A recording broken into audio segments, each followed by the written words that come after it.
Welcome to this video where we're going to explore 30 confirmed features of GTA 6 that Rockstar Games has officially talked about. But first, a quick heads up. The info we're sharing comes from a security breach and leak of GTA 6 pre-alpha footage. Rockstar Games acknowledged this leak on their official Twitter. Just to be clear, we won't be showing any gameplay footage due to possible copyright issues, but we'll definitely dive into these cool features. Feature 1. Looks aren't just for show. The reactions of non-playable characters, NPCs in GTA 6, are pretty fascinating. How clean your character is, and their overall appearance affect how these in-game characters respond to you. It adds a cool layer to the game, considering how NPCs react differently based on your character's appearance. Feature 2. Let's rev up the excitement with some serious vehicle action. Imagine cruising through the Everglades in a top-notch hovercraft. That's just one of the personal rides available right from the start. And there's more, like taking the wheel of a bold 1970 Ford Ranchero GT in striking red and black, owned by a character named Jason. Feature 3. Here's another level of immersion. Each character has their own stuff, so when you're playing as Jason, you can tap into Lucia's stash and vice versa. Say Jason's low on assault rifle bullets. If you're close to Lucia, you can ask her for some. It opens up a bunch of possibilities for teamwork and sharing resources in the game. Feature 4. For all you die-hard GTA fans, there's a new clothing store in town called Arches. It's got a fresh collection to amp up your character's style. Feature 5. Let's talk graphics. In GTA 6, the clothes are seriously detailed. Wrinkles, dirt marks, and even sweat.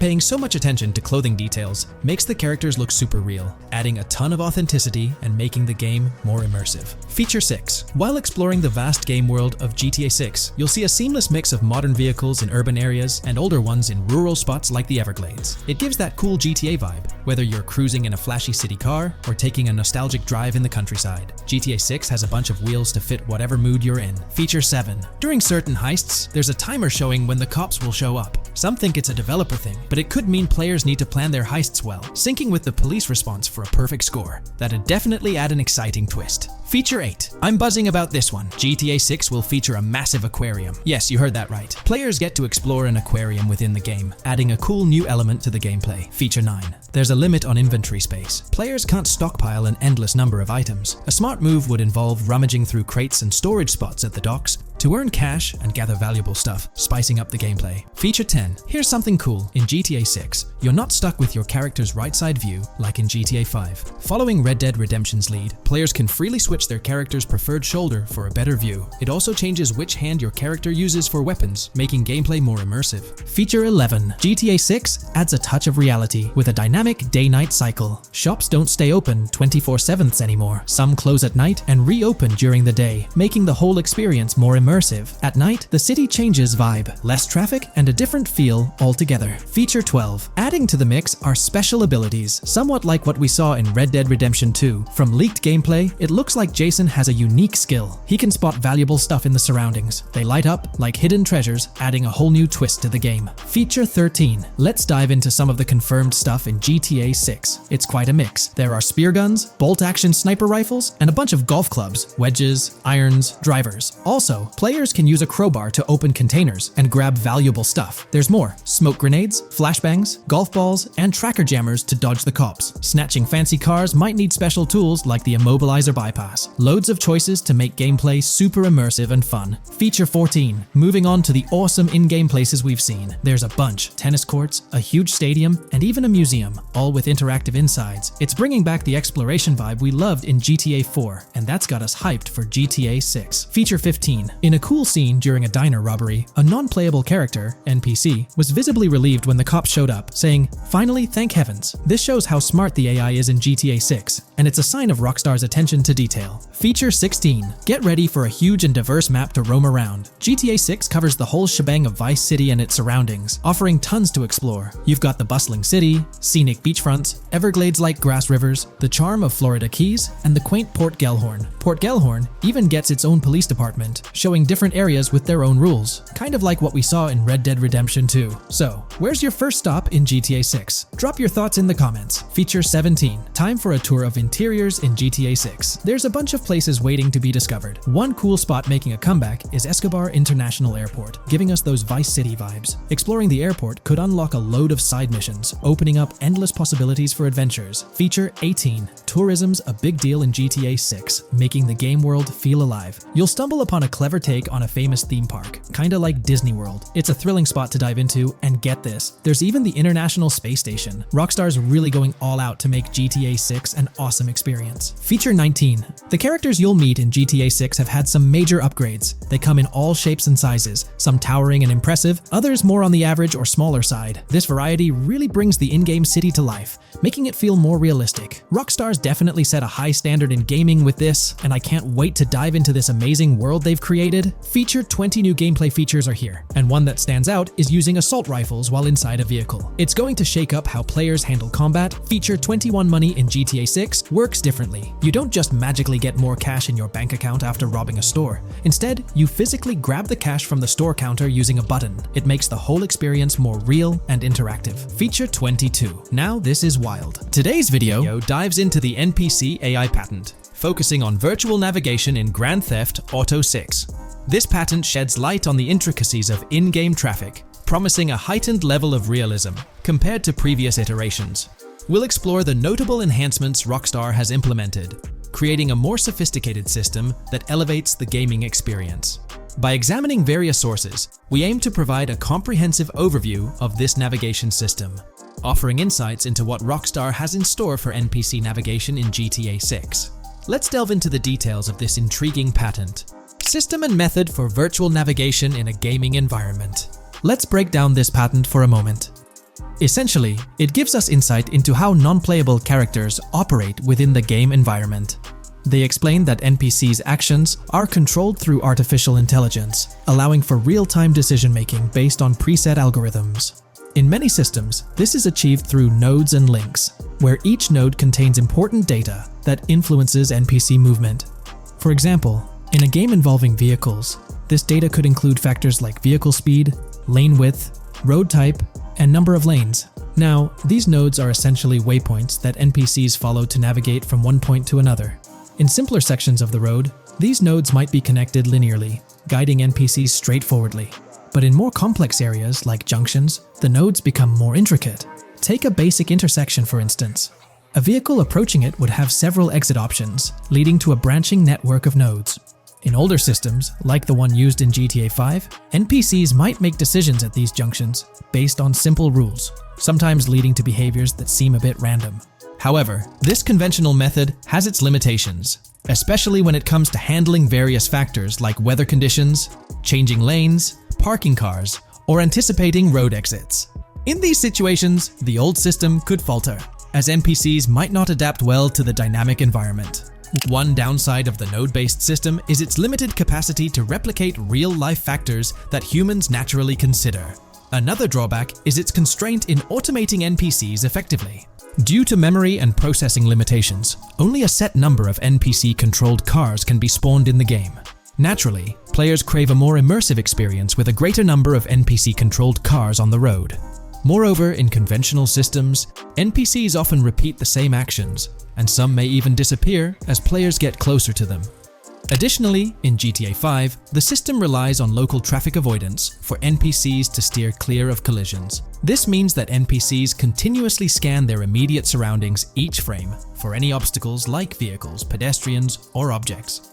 Using a front-facing polygon, they gather data about the road layout and calculate the optimal steering angle to dodge obstacles or stay on the road.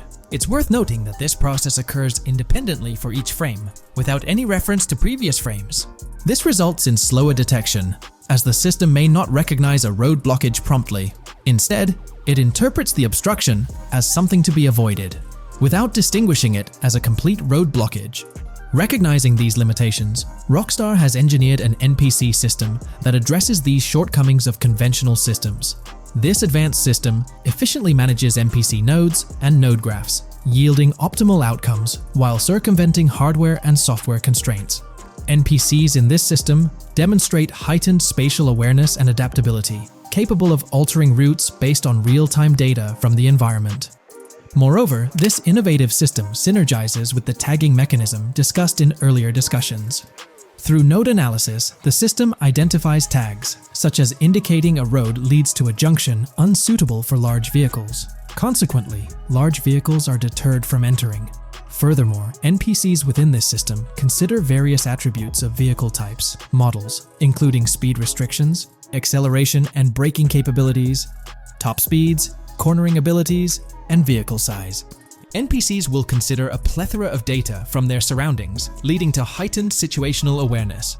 Video games are populated by NPCs who are able to make real-time decisions based on their environment.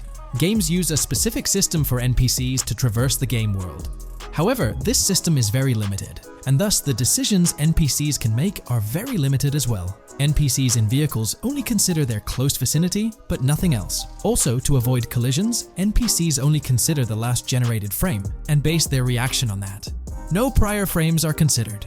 Rockstar has invented a new system which aims to fix these issues and make NPCs more intelligent, and thus make the game world feel more realistic.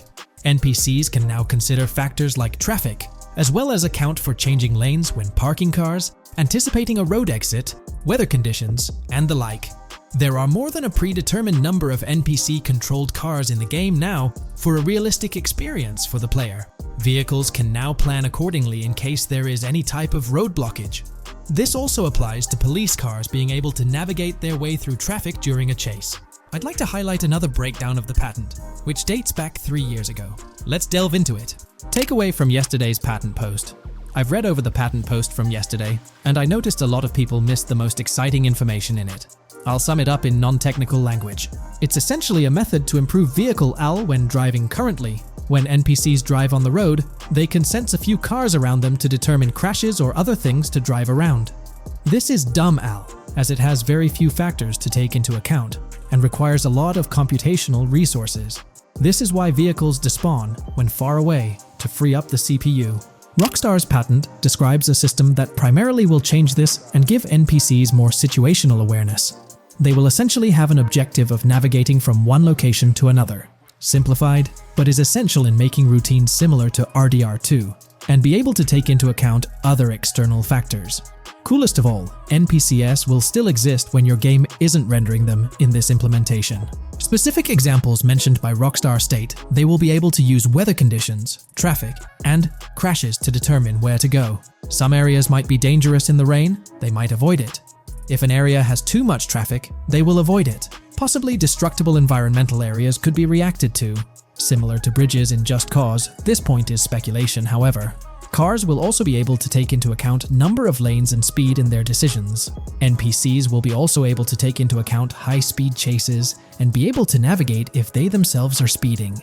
There will also be other reactions that are mentioned specifically, such as changing lanes before a highway exit appears, and as Rockstar puts it, driving slower on residential-type roads, or having to perform certain maneuvers to avoid oncoming traffic on single-lane streets. The large part they also mention is this implementation uses a lot less processing power. The NPC schedules can be relayed by a central server. They could possibly use the console itself as well, and it doesn't require the same constant surrounding analysis. As previous Al Rockstar mentions, this will allow them to have denser traffic with the same resources. A large aim also seems to be realism. Rockstar's patent mentions realistic reactions to various factors as being the main intent. For example, NPCs will each have different driving ability levels based on the driver and the car. Essentially, each driver will have its own profile and have unique driving characteristics as well as skill level. Some might speed, others might not. Each vehicle will also affect the driving of these drivers. We're eagerly anticipating the debut of this new system in action in GTA 6. Share your thoughts in the comments section below. Here's all the information we've managed to gather about Grand Theft Auto 6 so far. Dedicated fans have compiled a 60-page document that meticulously covers every new feature revealed in last year's leaks. These features have been officially confirmed by Rockstar Games, as they originate from the footage Rockstar themselves acknowledged as part of Grand Theft Auto 6. Keep in mind that the game is still in development, so some details might evolve. However, as of now, these are the features you can expect to find in the game. If you're interested in delving into the full document, you can find a link in the description. But bear in mind that it's quite an extensive read, so we'll break it down for you. Let's begin by discussing the game engine. Euphoria physics has undergone adjustments, and improvements have been made to the ragdoll physics and overall game physics compared to GTA 5. Additionally, Grand Theft Auto 6 will incorporate lighting and skybox systems similar to those seen in Red Dead Redemption 2. This means you can anticipate enhancements like volumetric clouds and better lighting, which mark a significant leap forward. even compared to Red Dead 2. One notable detail from the leaks is the presence of heavy fog, a feature not prominently seen in GTA 5, except for snowy conditions. Advanced weather systems will play a more prominent role in GTA 6, adding depth and immersion to the game world. As for characters, we already have insights into several individuals set to appear in the game. While Jason and Lucia are the main protagonists, the leaks have revealed the existence of other characters. These include Dre, not to be confused with Dr. Dre, Sam, a friend of Dre, Kai Wyman, Zach R.B. Shaw, and several others like Vicky, Iris, Shanice, and YJ. It's quite astonishing that we even have details about their heights. Lucia stands at 5 feet 3 inches, while Jason measures 6 feet 1 inch tall. By the way, I'm holding a monthly giveaway for a PlayStation 5. You just need to subscribe and you're entered. Now, back to the video. We've also got details on 3 different gangs set to make an appearance in Vice City: Sand for Sand, a Haitian gang, the Guardia Brothers, and the Far-Right Militia. Moving on to tools and items, the list is quite extensive. You can expect to find an autodialer, binoculars, immobilizer bypass, a color tool, painkillers, a pool cue, trauma kits, a golf driver, various food and drink items, a golf putter, a USB drive, a golf iron, a crowbar, a golf wedge, a torch, a slim jim, a tracker jammer, a duffel bag for stashing your loot, cigarettes, and a backpack, again for storing your loot. When it comes to weaponry, the leaks confirm several options: a rocket launcher, an assault rifle, a baseball bat, a polymer pistol, a knife, a bolt-action sniper rifle, a Molotov cocktail, a spear gun, which is intriguing, a smoke grenade, a compact SMG, a flashbang, a micro SMG, a hunter sniper rifle, a heavy machine gun,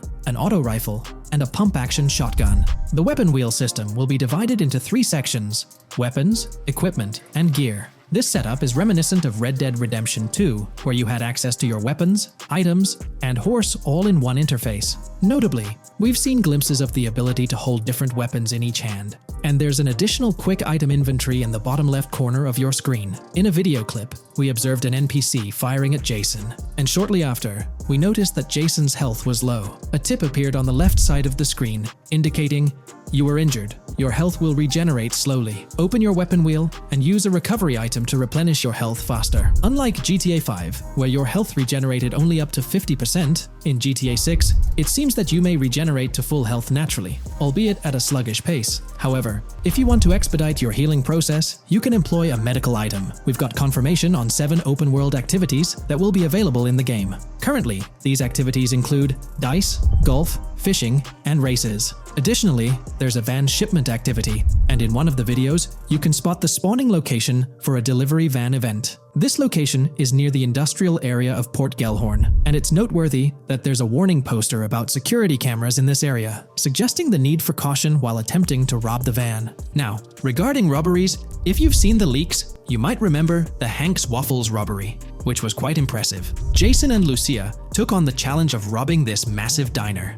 In another clip, when Jason was entering a store for a robbery, it became apparent that he possessed an ability allowing him to see through walls. The leaks also mention events related to searching vehicle trunks for something valuable, or perhaps finding nothing at all. Moving on, there's another event type called deliveries mentioned, specific to Port Gellhorn.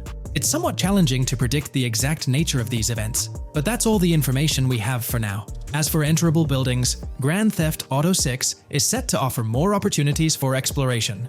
Confirmed locations you can enter include the Malibu Club, a pawn shop, the Jack of Hearts, supermarkets, bars, restaurants, apartments, and laundries.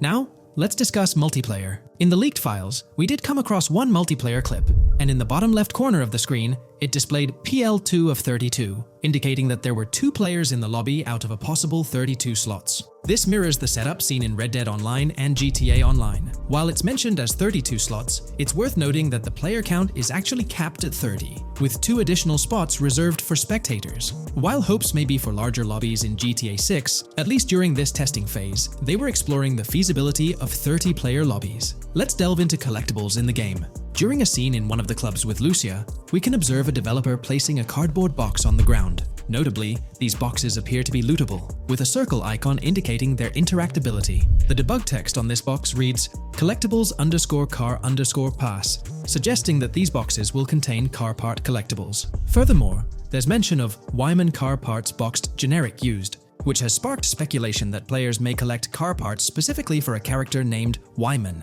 It's inferred that both Jason and Wyman share an interest in classic cars. Moving on, we've got collectible hats. In a video featuring Jason in an apartment, a developer is seen interacting with a hat labeled as an ambient collectible hat in the debug text. This implies that one of the ambient activities in the game will involve gathering various articles of clothing, which adds an intriguing layer to gameplay. Now there's a comprehensive list of brands featured in the game, which I won't read out individually, as many may not be of significant importance to the storyline. Instead, I'll display them on your screen for your reference.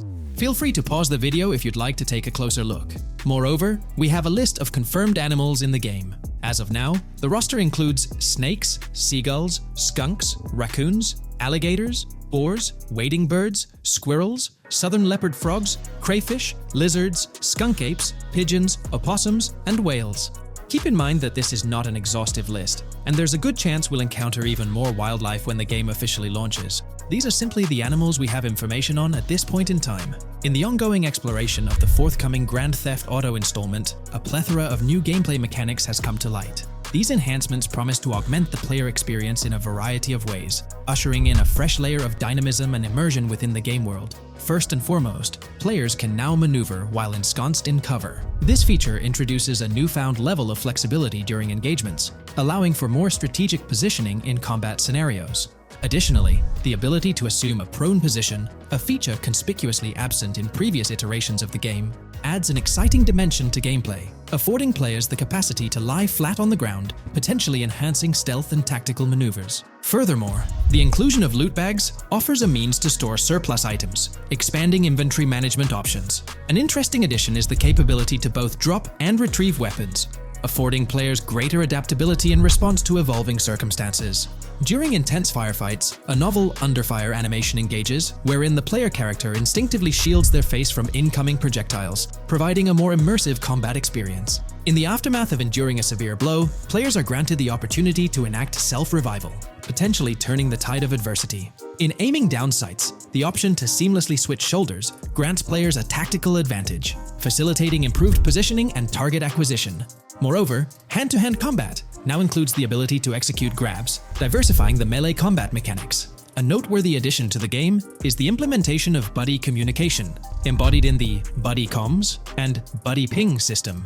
Although specific details remain undisclosed, it is plausible that these features will facilitate coordinated actions between the two main characters, Jason and Lucia. Vehicle combat has witnessed a transformation, as shooting from car windows now entails the complete egress of the player character from the window, enabling full 360-degree firing capabilities, thereby revolutionizing vehicular combat dynamics. The intriguing Eagle Eye system, seemingly exclusive to Jason, allows for a form of wall-penetrating vision, although its applicability to Lucia remains uncertain. Enhancements also extend to interactions with in-game elements. Players will find themselves endowed with a broader range of interactions, such as the capacity to carry bodies, engage in robberies, issue threats, and converse with non-playable characters, NPCs, during heists. Moreover, the ability to collect additional items, including beer bottles and cans, enriches the gameplay experience. Shifting the focus to new gameplay systems, one particularly exciting addition is the concept of money laundering.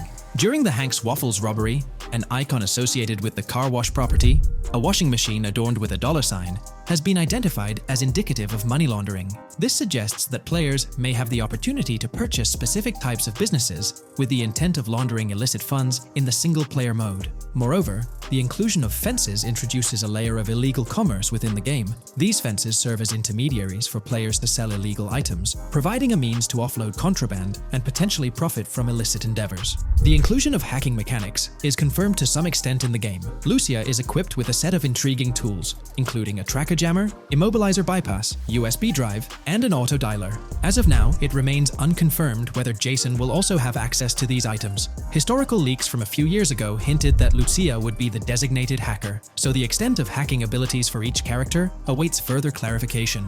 Among the event types within the game, two distinct categories emerge: pragmatic cool and chaotic and romantic cool. While specific details surrounding these events are not fully disclosed, they introduce intriguing possibilities for players to navigate. Furthermore, during robberies, players will have the capacity to issue commands to the other character involved. In a video clip from the leaks depicting a robbery, a tip notification suggests checking in with Jason or holding for more options. This implies that players can give their partner commands during a heist. Notably, prompts to instruct Jason to either surrender or follow indicate a degree of control over both characters simultaneously, simplifying coordination compared to relying solely on AI behavior. The witness system and police recognition within the game hold significant implications. During the Hank's Waffle robbery video, an interesting detail surfaces regarding the wanted level stars interface, which includes the term full description. This strongly suggests that witnesses within the game possess comprehensive knowledge about the player character. Consequently, law enforcement is expected to recognize the player once Lucia enters a police vehicle. Additionally, a transition is observed from no vehicle description to full vehicle description in response to Lucia's actions. This implies that even after losing a wanted level, if the police spot the player in the same vehicle, they will react accordingly, potentially leading to an arrest or hostile encounter. During the robbery sequence, Jason can be seen actively preventing customers marked with yellow icons above their heads from calling the authorities or fleeing the scene. Notably, an NPC within the diner exhibits a yellow icon above her head. Following Lucia's exit from the diner, the icon begins to flicker. Subsequently, as Lucia approaches a police car surrounded by law enforcement, the icon shifts to red. The female NPC then departs from the diner, making eye contact with Lucia before hastening away. These developments underscore the sophistication of NPC interactions, presenting a notable advancement in the game's artificial intelligence systems. The prospect of item sharing between the characters Jason and Lucia is on the horizon. A notable example emerges from a video clip where Jason pilfers items from containers, opting to retain some while distributing others. This cooperative element extends to the unlocking of doors and gates, exemplified in a video featuring Jason within the Sand for Sand area, which, if you recall, is the moniker of a gang in GTA 6. In this particular clip, Jason stealthily maneuvers past a red truck, revealing a door from an import garage building bearing the descriptor "door panel locked" in its debug text. In juxtaposition, a gate within the same clip indicates "door unlocked," signifying the necessity of unlocking specific access points. Subsequently, we delve into an extensive catalog of new features, commencing with an upgraded AI system. In a visual excerpt, the enemy AI exhibits an inclination to open fire upon Lucia when she pivots to face them. This hints at AI entities possessing a heightened acumen for discerning opportune moments to engage in combat. Impressively, AI units adapt their elevation relative to surrounding obstacles, steering clear of potentially disadvantageous head-glitching tactics. Furthermore, a prudent alteration manifests as AI adversaries opting to lower their stance during weapon reloads, a judicious move compared to reloading while exposed in the open. Enhanced AI combat tactics are evident in their lateral strafing maneuvers during shootouts. Notably, NPC behavior has undergone substantial refinement. As discernible in the leaked materials, AI characters no longer traverse the game world in solitary isolation, but now frequently assemble into groups. This intriguing development is reminiscent of a feature previously observed in Red Dead Redemption 2, where NPCs often moved in cohesive units. An illustrative instance materializes in a video where Lucia, carrying a duffel bag, shares the sidewalk with 3 individuals attired as tourists, who engage in animated conversation while strolling past her. This signifies a notable departure from GTA 5, where pedestrians predominantly ambulated in solitary fashion, contrasting with the forthcoming inclusion of group dynamics, perhaps even encompassing couples or social cliques, enhancing the verisimilitude of the game world. A notable addition to the gameplay dynamics is the option to voluntarily surrender to law enforcement during a robbery. The consequences of such an action remain shrouded in uncertainty, warranting further exploration upon the game's release. Furthermore,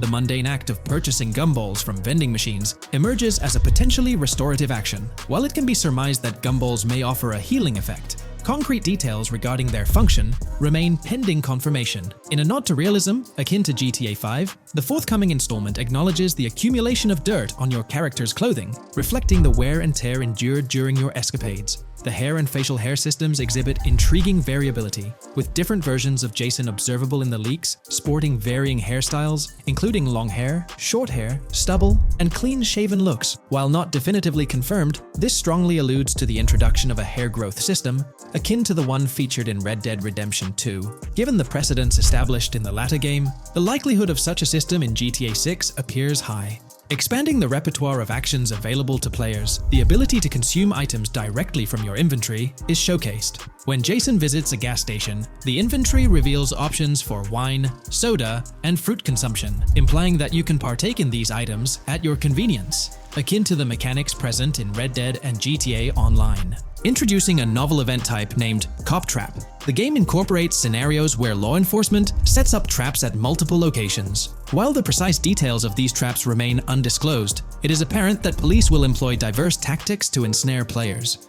An overhaul in the police system introduces the concept of time until cops dispatch. In this iteration, criminal activities do not instantly summon law enforcement. Instead, players are afforded a brief window to execute an escape before the police response commences. The inclusion of security cameras as a surveillance mechanism adds complexity to evading detection. Unlike the conventional implementation in GTA Online, these cameras employ a detection meter, reminiscent of mechanics seen in games like Payday 2 or Payday 3. Players must act swiftly to evade the camera's line of sight within a specified time frame, akin to a filling bar, to avoid detection. This novel approach to security cameras introduces a fresh layer of challenge and strategy to evading law enforcement. Players will have the newfound ability to restrain non-player characters, NPCs. The primary method, as gleaned from the leaks, involves the use of zip ties. This restraint option becomes particularly pertinent during robbery scenarios, where players can employ zip ties to immobilize NPCs. A novel feature that comes to light is the capacity to loot vehicles. A fleeting glimpse in the Hank's Waffles video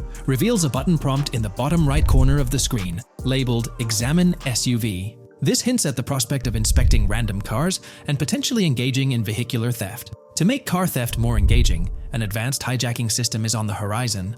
The existence of the Immobilizer bypass device, previously discussed, suggests that pilfering high-end vehicles will pose a greater challenge. Additionally, an item known as the Slim Jim will facilitate unlocking older model cars. These mechanics collectively point to the notion that hijacking automobiles will become a more intricate endeavor, with the potential for car theft endeavors to end in failure. Furthermore, two intriguing event types emerge, namely carjacking, CAT, and carjacking, advanced AI. These events suggest that the vehicular hijacking process will incorporate nuanced elements, potentially involving the interference of an AI-controlled entity. GTA 6 promises to deliver an augmented vehicular experience through improved vehicle damage and handling. In a displayed video clip, as Lucia attempts to evade pursuing law enforcement, cars suffer more impactful damage. Notably, various parts of the vehicles, such as the front fender and hood, demonstrate more realistic deformation and fragmentation. The in-game interiors now feature functional GPS and waypoint systems on the dashboard, enhancing navigational convenience for players driving in the first-person perspective. Additionally, players have the option to enter a car via the passenger seat, offering flexibility in vehicle interaction. A hallmark of GTA 6 is its meticulous attention to detail. Players can encounter raccoons engaging in behavior, such as rummaging through trash cans and pilfering food bags. These instances are categorized as world events, denoted as raccoon climb out of garbage, raccoon rummage trash, and raccoon steal food bag. While numerous other subtle details enrich the game world, they are too numerous to enumerate here. Interested individuals can explore these intricacies further through the provided link. Expect a heightened level of auditory realism in GTA 6. Weapon sounds exhibit enhanced clarity and realism, with greater volume. The sounds of bodies impacting the ground will resonate with a more substantial thud, evoking a heightened sense of impact. Police sirens will reverberate off buildings and environmental elements with heightened realism, while items will produce varying auditory responses contingent on the surrounding context. In essence, sound design in GTA 6 aims to authentically replicate real-life auditory experiences. Fascinating developments. Several months ago, a colossal trove of leaked data unveiled a wealth of intriguing random events, world encounters, that promise to enrich the GTA 6 experience. While I won't delve into all of them, the list is nothing short of captivating. Events range from mundane occurrences like parking disputes to more enthralling incidents such as donut burnouts, protests, and even someone suffering a concussion. The prospect of navigating the lifelike world of Vice City, teeming with such diverse activities, is undeniably exhilarating. I strongly recommend pausing the video to peruse this remarkable compilation. Additionally, we have been privy to an extensive catalog of vehicles slated to appear in GTA 6. These vehicles, gleaned from both in-game leaks and files, I encourage you to peruse this comprehensive list at your leisure. It resides on page 30 of the document. Furthermore, the leaks have divulged a plethora of confirmed locations within Vice City and its environs. Naturally, Vice City itself takes center stage, while several districts and neighborhoods will pepper its landscape. Notable locations include Edgewater, North Bay City, Rock Ridge, Little Haiti, Vice Beach, South Beach, Washington Beach, and Key Biscayne.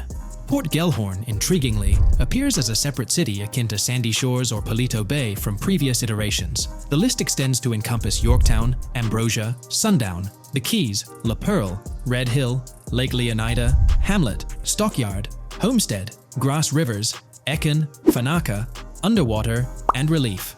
Each of these major locations contains a multitude of sub-locations, a testament to the meticulous world-building evident in the game. As if this weren't enough, the dedicated community has endeavored to construct a speculative map of GTA 6 based on coordinates extracted from the leaks. While the precise layout of the map's northern region remains uncertain, the map preview encapsulates the sprawling Vice City to the south and Port Gellhorn on the left. This visual representation of the game world is undeniably impressive and stokes the anticipation for the immersive adventures that await.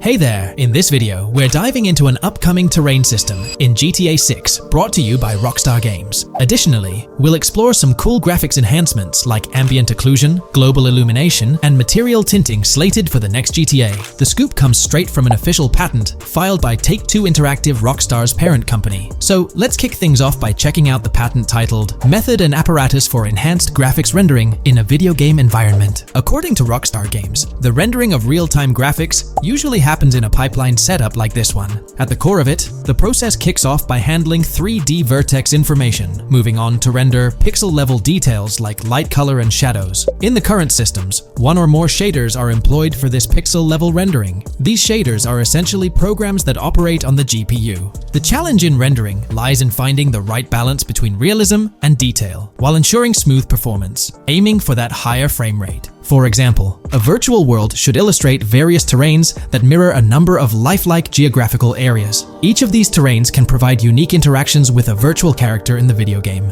By way of example, a virtual player traveling through sand or snow should leave footprints that are different than the virtual player walking down a concrete sidewalk.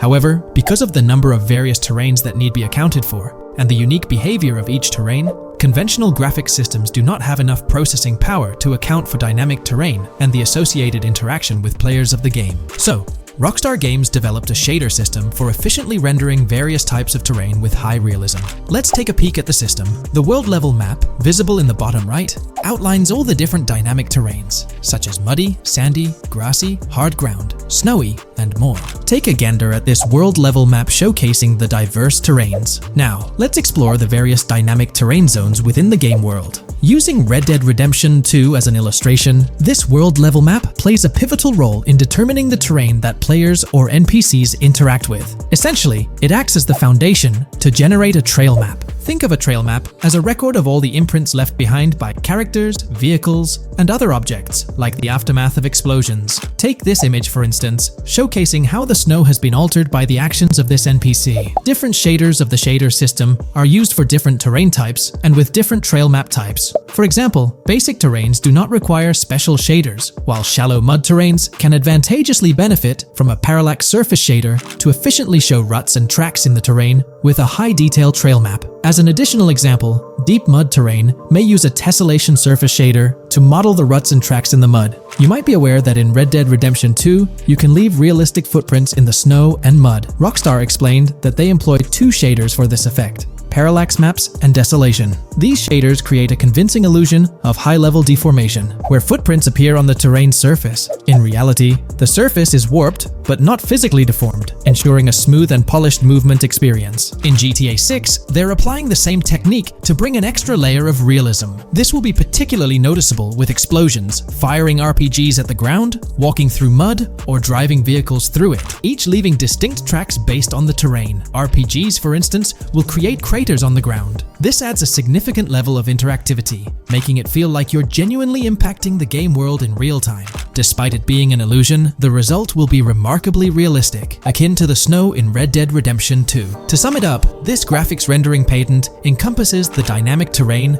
ambient occlusion, global illumination, and material tinting, all exciting new features making their way to GTA 6. Rockstar has invented and patented new graphics rendering systems, which aims to fix some of the problems of traditional graphics rendering systems to make graphics rendering more efficient, thus improving performance and allowing for better, more realistic, and more immersive visuals. Dynamic Terrain System. This is a system that records and creates trail maps which make it possible that terrains can be visually deformed when being interacted with in various ways. Players, NPCs, vehicles, objects, and explosions can affect the terrain. For example, leaving footprints or vehicle tracks in sand can be seen in action in Trailer 1. Explosions will leave craters in the terrain as well. It's also possible for certain changes to the terrain to disappear over time. For example, footprints and tracks in mud disappearing after some time, since the viscosity of mud makes it return to its normal state after some time.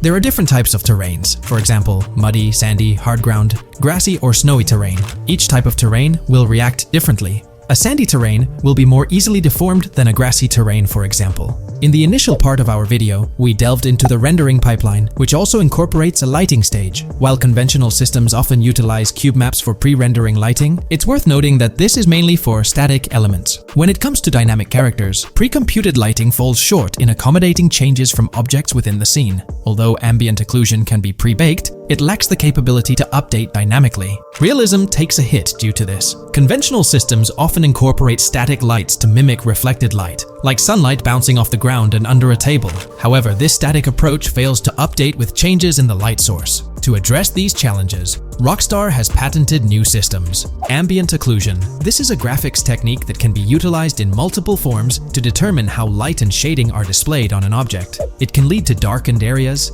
enhanced contrast, and improved surfaces due to this technology.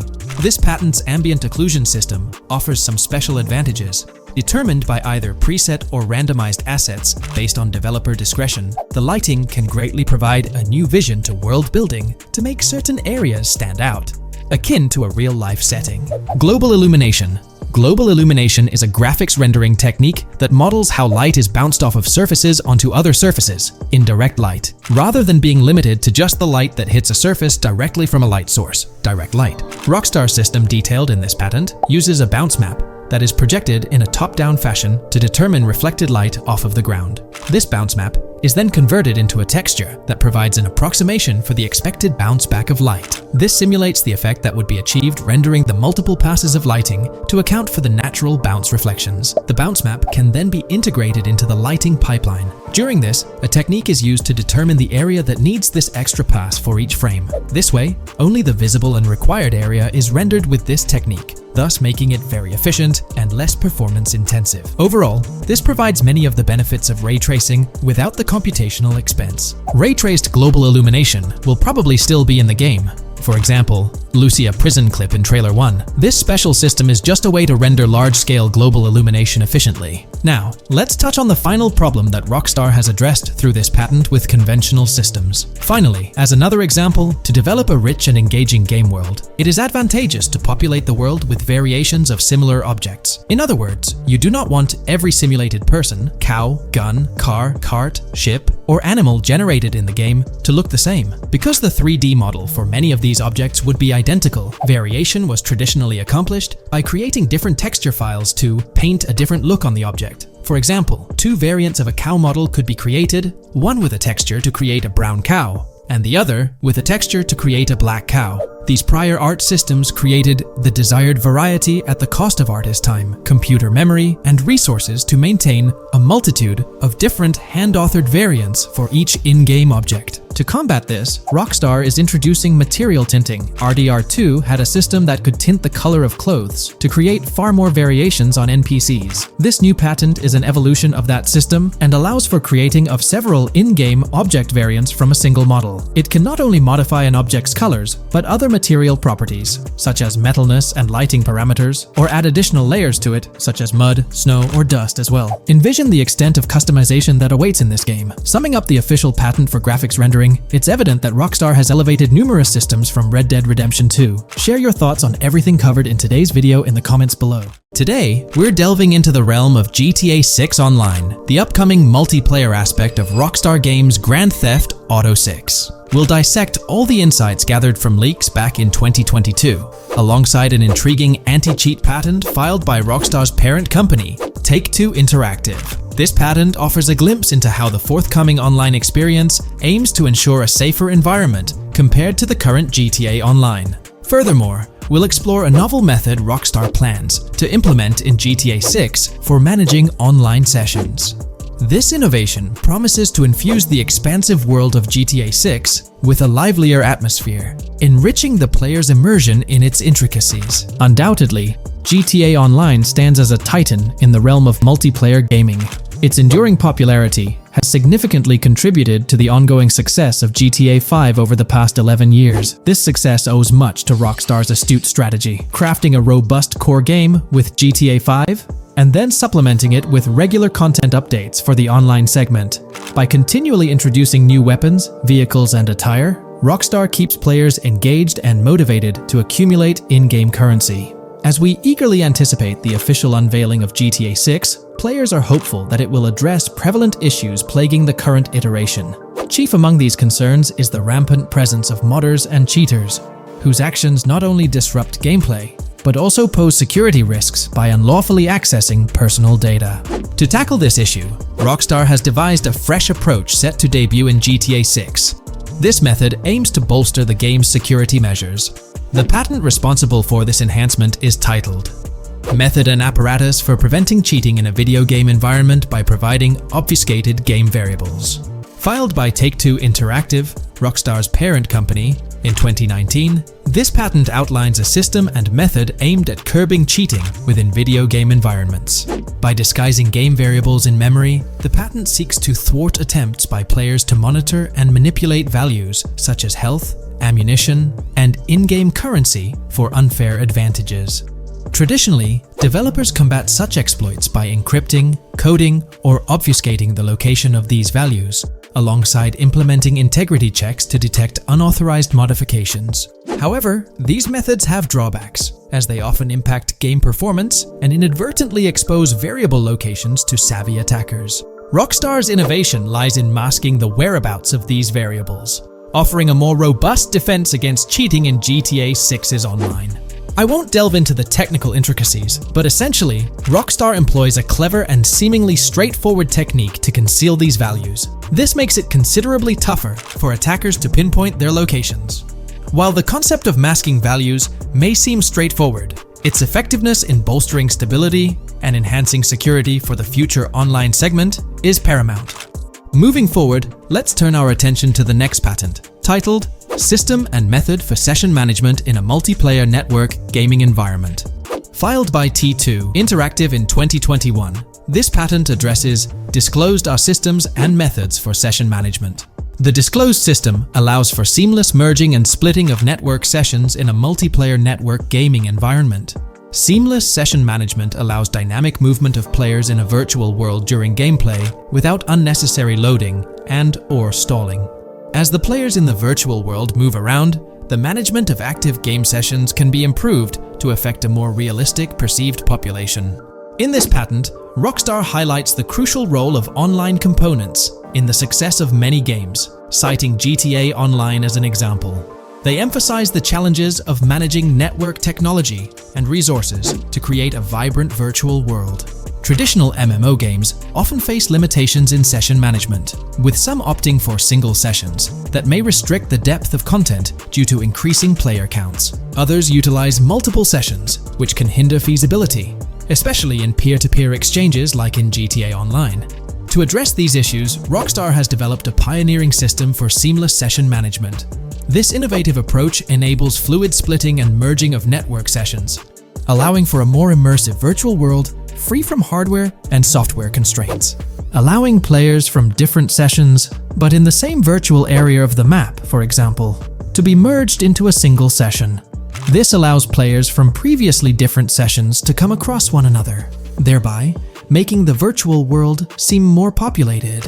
As an additional advantage, seamless session merging handles many network failures silently. In prior art systems, a player who loses network connectivity can be kicked out of a session and may not be able to rejoin because they are in a session by themselves.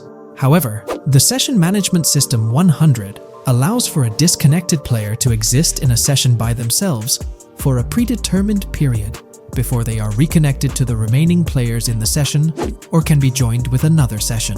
The method begins with monitoring a triggering event. In some embodiments, the triggering event defines when to merge two sessions or split a single session.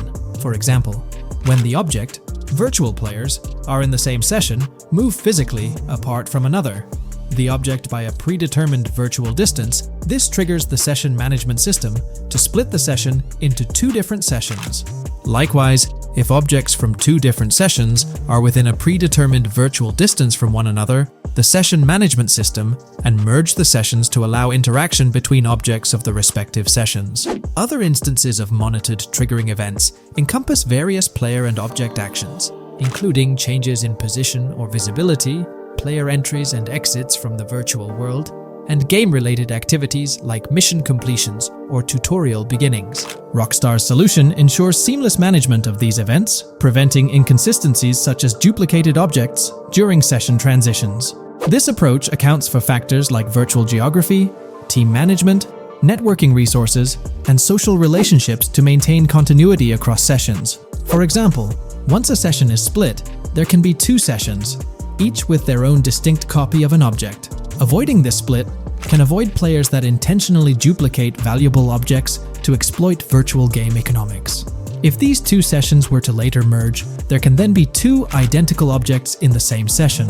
In this manner, the session management system advantageously avoids object duplication when two players are merged following a split. I trust that I've conveyed this information clearly. The implementation of this new system in GTA 6 promises to enhance the game's atmosphere, ensuring a more bustling world while maintaining a high level of detail throughout.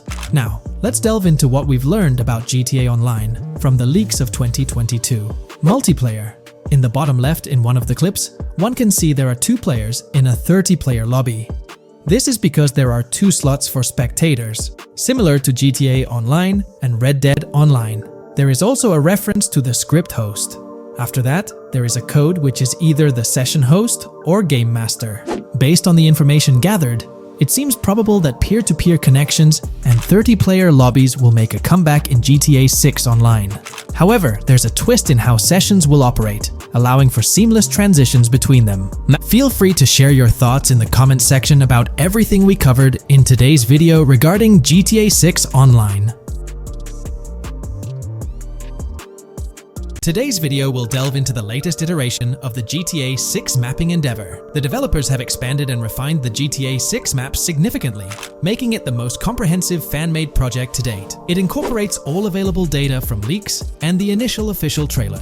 We'll explore the recent updates to the map and conduct a fascinating comparison between the current GTA 6 map and those of previous GTA games.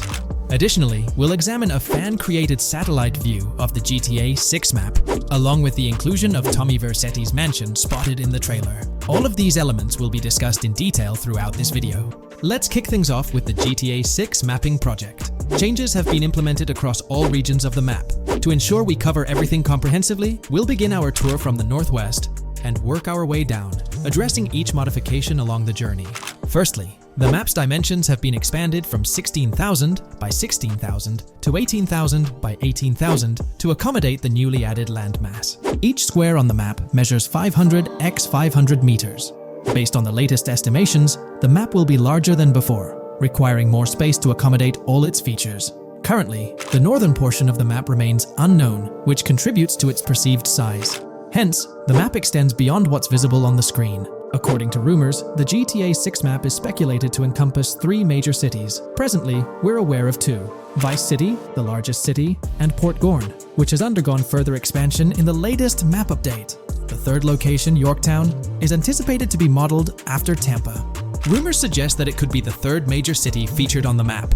However, at present, there's limited information available about it in the leaks. The only indication we have is a sign displaying New York Tune within Port Gorn. Regarding Port Gorn, details are scarce apart from its name and general location. It's positioned north of Fort Killorn and east of Yorktown. Moving on, we encounter Hank Hill, one of the notable elevations in the game. Despite Florida's predominantly flat terrain, Rockstar has incorporated hills sporadically to diversify the landscape. Adjacent to Hank Hill are the Domed Hills, another series of elevated areas. Notably, the border of a river is highlighted in orange, indicating speculative terrain. Nonetheless, it appears to be situated in the vicinity of Red Hill, a small town positioned near Lake Leonida. The largest body of water, Lake Leonida, sits approximately at the map's midpoint, drawing parallels to Lake Okeechobee in real life. To the north of Lake Leonida lies Fairyland Forest, a wooded area neighboring Fairyland, a playful nod to Disney World. To the east of Lake Leonida, you'll find Ambrosia and Laurel, two additional small towns, along with North Beaches. Heading south from Yorktown, we reach Port Gorn, which has undergone expansion westward. The buildings and roads depicted in black and grey correspond to those visible in leaked footage and the trailer. Roads highlighted in red, along with orange borders, remain speculative. However, the port area shows two speculative buildings and a portion of the border that's confirmed. The Bay Area has seen overall enlargement, including modifications to the speculative islands near Port Gorn. Additionally, a newly added section featuring small islands and a confirmed border indicates further expansion. With these developments, Port Gorn's size may rival that of Vice City. It might not match Vice City's scale, but it could rival, if not surpass, GTA V's Los Santos, which is remarkable, considering it's our second city on the map. Additionally, the confirmed borders of Port Goro have been adjusted based on new evidence. The remaining areas in Port Goro largely remain unchanged. We still have Han Waffles Diner, surrounded by its buildings and structures, along with Port Gorn Motel, Gorn Bluff, the Pawn Shop, Port Gorn Raceway, Port Gorn Airfield, and the United State Prison.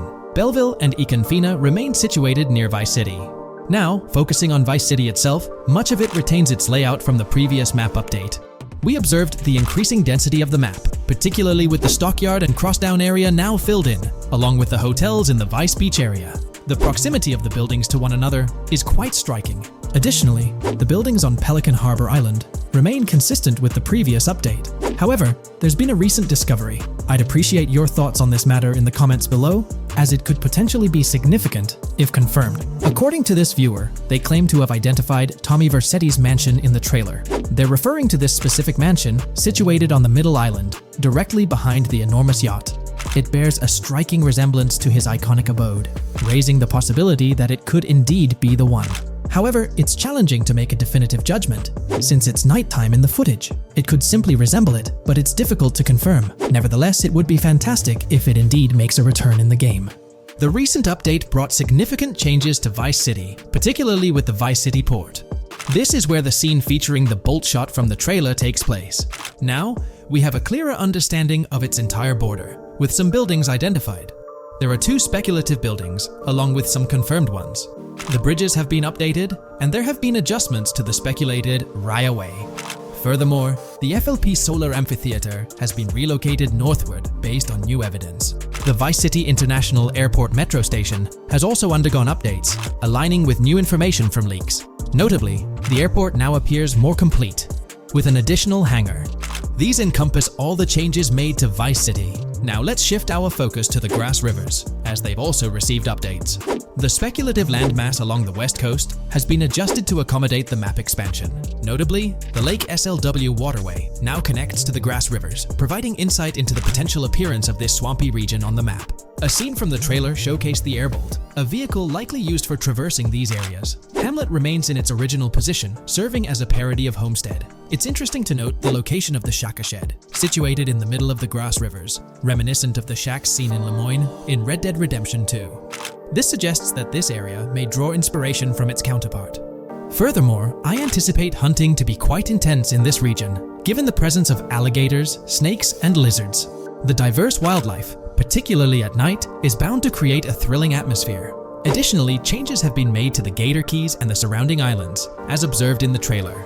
More specifically, there have been additions to speculative locations, such as Bird Key, based on new evidence. Additionally, some speculative areas across the map have been updated. That wraps up the analysis of the latest version of the GTA 6 mapping project. It'll be intriguing to see how closely it aligns with the actual map. Moreover, let's delve into a fascinating comparison between this latest version and all the other maps in the GTA series. Take a look at this comparison. On the left side, you'll find the latest version of the GTA 6 mapping project. Above it, there's the map of North Yankton from GTA 5. To the right of the North Yankton map, you'll see the island of Copico from GTA Online. Next to Copico, there's the GTA 5 map. Below that, we have the GTA 4 map. Below the GTA 4 map are the maps of Liberty City and GTA 3. And finally, at the bottom, there's the map of GTA San Andreas. One of the first things I noticed is how compact the GTA 4 map appears compared to others. Despite its small size, it boasted greater density than the GTA V map. Streets were closely packed, and every inch of space was utilized efficiently. Anyone who's played GTA 4 can attest to the unparalleled density of its city, brimming with intricate details. I anticipate a similar level of density and attention to detail in the GTA 6 map. Considering the vastness of the GTA 4 map, despite its modest size, I expect the density in GTA 6 to match, if not surpass, that level. Even though GTA 6 is already approximately twice the size of the GTA 5 map, the addition of intricate details will make it feel even more expansive. Now, let's examine a comparison between the old GTA Vice City map and the latest version of the GTA 6 mapping project. The old Vice City map has been superimposed onto the new one, allowing for a visual comparison of the two. What caught my attention was the size of the GTA Vice City map, which is quite substantial. However, in GTA 6, improvements are expected across the board. There will be more buildings, positioned closer together, enhancing the overall design and creating a denser environment. I also wanted to discuss a map that's been generating a lot of buzz within the community. Someone utilized images from Google Maps to supplement the mapping project. This method offers a clearer perspective on how the game's environment might appear in terms of scale and layout. While this representation may exaggerate the city's size with an abundance of buildings, it provides insights into the length and layout of highways, which have been overlaid with speculative areas.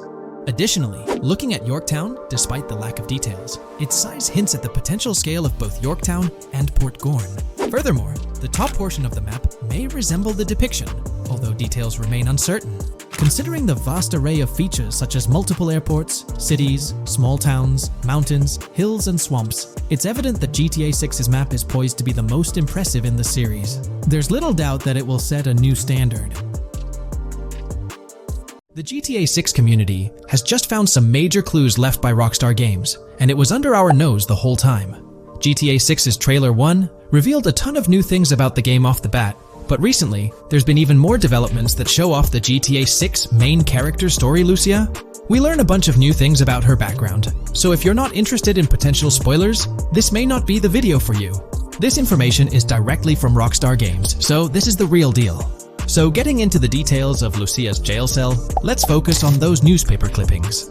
I'll do my best to zoom in and enhance the image, but there are two distinct white clippings with black text. One of them appears to have a portrait, and I can only speculate that it might resemble a modern-day wanted poster. This could be showcasing the story of Lucia's alleged crime, accompanied by an image like a visual representation of what she's accused of. It's almost akin to a wanted picture that you'd find in a newspaper. This phenomenon isn't unheard of in real life. When people do something noteworthy or newsworthy, it's not uncommon for them to keep a record of it, like an article, and put it up on their wall as a sort of memento. It's like a snapshot of a moment in their life, even if it involves legal trouble. So Lucia might be preserving this particular newspaper clipping as a piece of her history, whether it's for sentimental reasons or perhaps as a reminder of the circumstances that led to her incarceration. Now let's broaden the scope a bit and draw comparisons to previous GTA protagonists. Take Michael DeSanta, for instance. His mansion has family photos on the walls. Franklin Clinton's house features similar personal touches. Even Trevor Phillips, in his trailer, has pictures that tell a story about his life. It's not just confined to the HD era. Even in the 3D era games, characters had their own way of leaving traces of their lives in their living spaces. This inclination to personalized living spaces is fascinating. In Lucia's case, the jail cell is an unexpected canvas for her personal story. It makes you wonder about her background, the choices she made, and the events that led her to that cell. Exploring these details could give us a deeper understanding of who she is and why she's in the predicament we find her in. Considering Lucia's attachment to those newspaper clippings, it raises interesting questions about her attitude towards her crimes. Perhaps she finds a sense of pride, or even enjoys the bit of notoriety or fame she's garnered from her actions. Keeping those clippings might be her way of cherishing the attention or recognition she's received. The prospect of spending a substantial amount of time in prison also suggests that it could involve more than just a brief cutscene, but potentially a series of missions within the jail environment. Now, shifting our attention to the picture above the bunk bed, it's a bit of a visual puzzle. While it's challenging to discern details, on the left side, there's a guy with a drink in hand, donning a white t-shirt. Next to him is a woman with voluminous hair, and in the foreground, there's another figure. This composition raises the question of whether these individuals could be Lucia's family. The dynamics and connections between characters are often crucial in unraveling the narrative of any GTA game. Acknowledging my limited knowledge about jail life, it's uncertain whether inmates generally have the privilege of keeping photographs with them as mementos. However, in this specific scenario, it appears that Lucia can. This might imply that the prison depicted isn't a maximum security facility, given the freedom for inmates to keep personal items. While the setting is far from casual, it offers a level of interaction and mobility, allowing inmates to go outside, engage in conversations, sit at tables, and soak in sunlight. The orange jumpsuits signify their status, but the absence of being handcuffed to the ground suggests a certain level of relative freedom. In this context, the allowance of pictures and photographs could offer an additional layer of insight into the characters and their personal connections, providing players with a unique perspective on Lucia's life, both inside and outside the jail cell. Taking a closer look at the latest image, which I've adjusted to bring out more details, there's another intriguing photograph. A guy in an orange shirt catches the eye, positioned alongside two women on the right. The one on the left appears to be sporting a hat and sunglasses, although discerning whether any of them is Lucia remains challenging. They could very well be family members, close friends, or simply individuals from her social circle. Amidst all the uncertainty, Lucia seems notably fixated on reflecting upon her actions and the community's response. Beyond this, it's evident that Lucia maintains a distinct connection with a specific group of people, as indicated by the presence of their pictures in her jail cell. It's not just about her individual experience. There's a shared history captured in those photographs, hinting at relationships that go beyond the confines of the jail cell. Directly below the image featuring the guy in the orange shirt and the other girls, there's yet another photograph. Although the details are obscured, the presence of someone standing in the picture is noticeable. Lucia is seemingly constructing a collage of photos, creating a visual narrative that serves as a repository of memories. These images might play a crucial role in not only grounding her within the context of her relationships, but also providing a semblance of continuity and connection to the outside world. It's worth mentioning that the footage I'm working with is the highest quality version sourced from YouTube, as Rockstar hasn't officially released it on their Newswire page. Despite being in 4K, the YouTube upload might introduce some compromises in image quality, so there could be nuances in the pictures that we might miss. Once Rockstar throws the official trailer our way, we're likely to get a treasure trove of additional details. But for now, let's roll up our sleeves and dissect the snapshots from Lucia's jail cell. Apart from Jason, there's another player in Lucia's story, Stephanie, the Leonid Department of Corrections representative. Picture a different scene though. Lucia's cell is a far cry from Stephanie's office. In this particular shot, Stephanie's unmistakably holding down the fort in a black dress, center stage on the right. Flip to the left frame, and there she is again, donning a red dress on the right side. Behind her, there's a framed message teasing with "if you miss," but the rest remains a mystery due to some pesky screen glare. Now let's make a full turn and voila, another Stephanie pic in the bottom right corner. This time, the backdrop suggests a domestic scene, perhaps with a partner. She's got on some bluish shades, slightly different from what we catch a glimpse of later. The background paints a more vivid picture, a collection of books, pamphlets, a conspicuous high-visibility vest, and yet another potential newspaper clipping.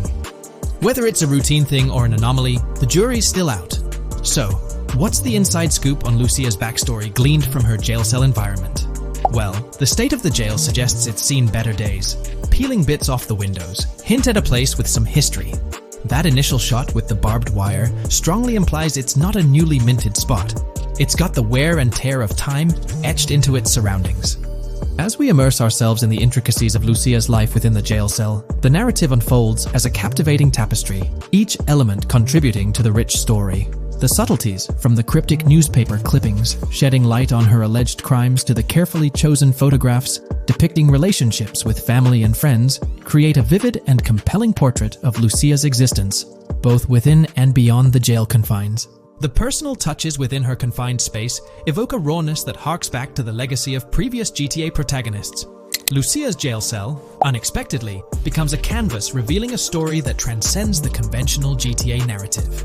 It prompts curiosity about her past, the decisions that led her to incarceration, and the intricate web of relationships that define her. The permission granted for personal items like photographs in the jail cell adds an intriguing layer to the storytelling, suggesting a nuanced sense of freedom within the constraints of imprisonment. Lucia's attachment to these items, whether they be newspaper clippings or family snapshots, beckons players to ponder her perspective on her own actions and the recognition she may have garnered. While we eagerly await the official trailer release from Rockstar, it is clear that Lucia's story is woven with complexities and mysteries that leave us yearning for more. The weathered appearance of the jail environment, with peeling bits off the windows and subtle signs of aging, hints at a setting steeped in history, amplifying the anticipation for the unfolding narrative. Thus, with these glimpses into Lucia's world, we find ourselves surrounded by a plethora of unanswered questions. When did she find herself behind bars, and what duration does her stay entail? Your insights are eagerly awaited in the comment section. If this exploration into Lucia's jail cell has piqued your interest, a thumbs up would be much appreciated. Comment down below what you believe caused Lucia to go to jail. And did you spot these hidden Easter eggs in the trailer on your first watch? I'm interested to hear back from you guys. Thank you for watching. If you would like to support our analysis content on GTA 6, make sure to subscribe and leave a like. If you haven't been following the latest news on GTA 6 over the past year, you might be surprised by how much information has emerged. Here's a comprehensive update on everything we currently know about GTA 6. We have details about a wide array of items and tools featured in GTA 6. These include the auto dialer, binoculars, immobilizer bypass, cutoff tool, painkillers, pool cue, trauma kits, golf driver, food and drink, golf putter, USB drive, golf iron, crowbar, golf wedge, torch, jammer, duffel bag for looting, cigarettes, and a loot backpack. Let's discuss the game engine. Developers have made significant enhancements to the Euphoria physics engine, improving ragdoll physics and overall game mechanics compared to GTA 5. Now let's discuss the multiplayer aspect. In a leaked clip from GTA 6, we observed a multiplayer session with a player count. This suggests there were 2 players present in the lobby, out of a maximum capacity of 32 slots. This mirrors the setup seen in Red Dead Online and GTA Online, where the capacity is stated as 32, but practically accommodates 30 players plus 2 spots reserved for spectators. While hopes for larger lobbies persist, it appears the testing phase involves 30-player lobbies.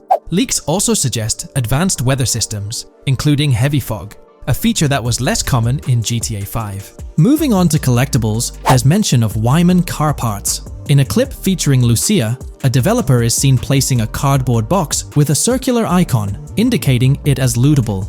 Debug text on this box identifies it as Collectibles Car Parts, and Wyman Car Parts boxed Generic Used, suggesting players can collect car parts, possibly tied to a character named Wyman who shares a passion for classic cars with Jason. Regarding collectible hats, there's footage of Jason in an apartment where a developer interacts with a hat labeled as an ambient collectible hat.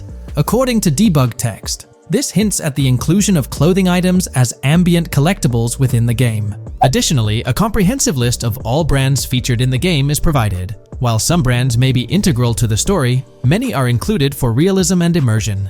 The list is displayed on screen for viewers to pause and inspect at their leisure.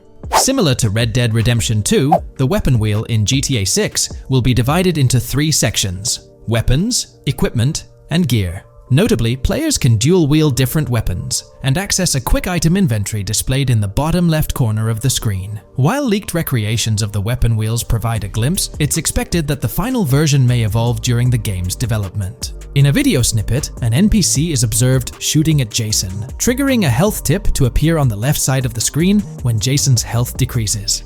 Additionally, the game will feature lighting and skybox systems, similar to those in Red Dead Redemption 2. Promising improvements such as volumetric clouds and better lighting effects. Speaking of criminal activities, noteworthy events include the Hank's Waffles heist, where Jason and Lucia pull off a daring robbery. Other clips suggest Jason possesses an ability to perceive through walls. Additionally, there are events focused on searching vehicle trunks, which may yield valuable items or nothing at all. Lastly, delivery and pickup warehouse events are mentioned for Port Gellhorn, though specific details are still unclear. When it comes to accessible buildings, GTA 6 offers a wide range, including the Malibu Club, a pawn shop, Jack of Hearts Club, supermarkets, bars, restaurants, apartments, and laundromats, all enriching the immersive experience. Players will also have the ability to command the other character during a robbery. In leaked footage, a prompt advises players to either check in with Jason or hold for more options, indicating the potential to issue commands to your partner during a heist. This feature aims to streamline gameplay, enabling effective control of both characters simultaneously. Unlocking doors and gates is also demonstrated, as shown in a video featuring Jason in the San Forsan area. Debug text indicates locked door panels, suggesting the necessity to unlock specific entry points. In addition, a new police system called Time Until Cops Dispatch has been implemented. Now, when you commit a crime, the police won't immediately arrive. Instead, you'll have a brief window to evade capture before law enforcement begins to converge on your location. Security cameras play a role in surveillance, but their function differs from GTA Online. Instead of instant detection, there's a detection meter similar to games like Payday 2 or 3. As the meter fills up, you must break line of sight within a certain time frame to avoid detection. Players also have the ability to restrain NPCs using zip ties, as seen in leaked footage. This feature enhances the realism of robberies, offering greater control over the situation.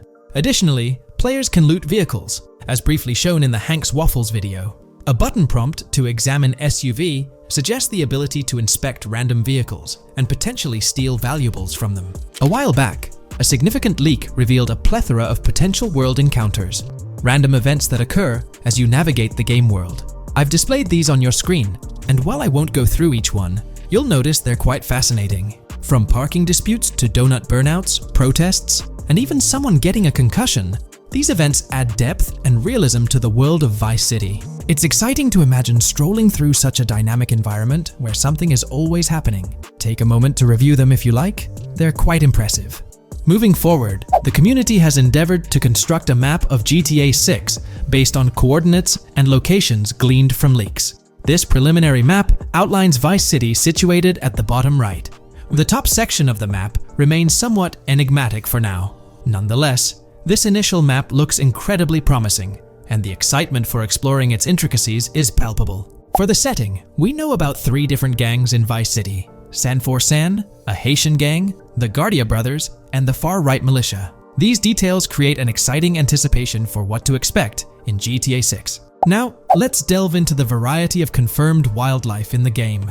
Players can expect encounters with snakes, seagulls, skunks, raccoons, alligators, wading birds, squirrels, southern leopard frogs, crayfish, lizards, skunk apes, pigeons, opossums, and even whales. While these are the animals confirmed so far, we anticipate discovering more upon the game's release.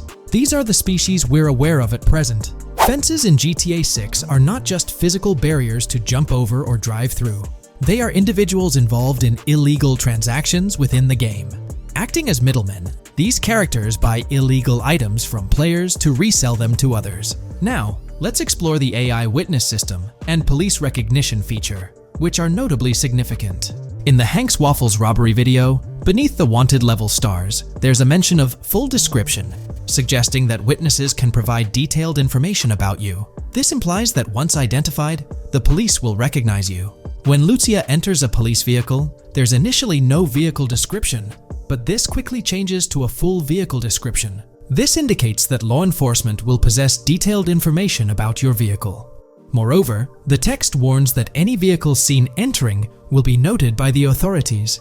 This suggests that even after losing a wanted level, if spotted again in the same vehicle, the police will pursue and apprehend you. During the robbery scene, Jason attempts to prevent customers with yellow icons above their heads from calling the cops or fleeing. Additionally, a female NPC inside the diner exhibits similar behavior, with her icon flickering as Lucia leaves, turning red when surrounded by cops, and then fleeing upon spotting Lucia. These advanced NPC systems indicate a more sophisticated interaction model. Regarding item sharing, Jason and Lucia appear to be able to share items between them. For instance, in one clip, Jason steals items from containers, keeping some for himself while sharing others. Regarding sound design, it's no surprise that GTA 6 will feature more realistic soundscapes. Weapon sounds are crisper and more authentic, with increased volume for a more immersive experience. The impact of bodies hitting the floor will have a deeper thud, creating a more visceral effect. Police sirens will reverberate off buildings and environmental elements more realistically, while the sound of items will vary depending on the surroundings. For instance, if you're in a shipping container, sounds will echo more, adding depth to the auditory experience. Overall, these sound enhancements aim to emulate real-life scenarios more accurately, contributing to the game's realism. Moving on, we have an extensive list of every confirmed vehicle slated to appear in GTA 6, sourced from both the game files and leaks. I covered these in detail in a previous video, so I won't repeat them here. However, I've provided them on your screen for your reference. If you're interested in exploring the full list yourself, you can find them on page 30 of the document. The game features improved vehicle damage and handling, as seen in clips where crashes result in realistic effects, like splitting front fenders and bending car hoods. Furthermore, car interiors now include a functional GPS and waypoint system, enhancing immersion, especially in first-person driving. Players also have the option to enter a car from the passenger seat, adding a touch of realism to gameplay.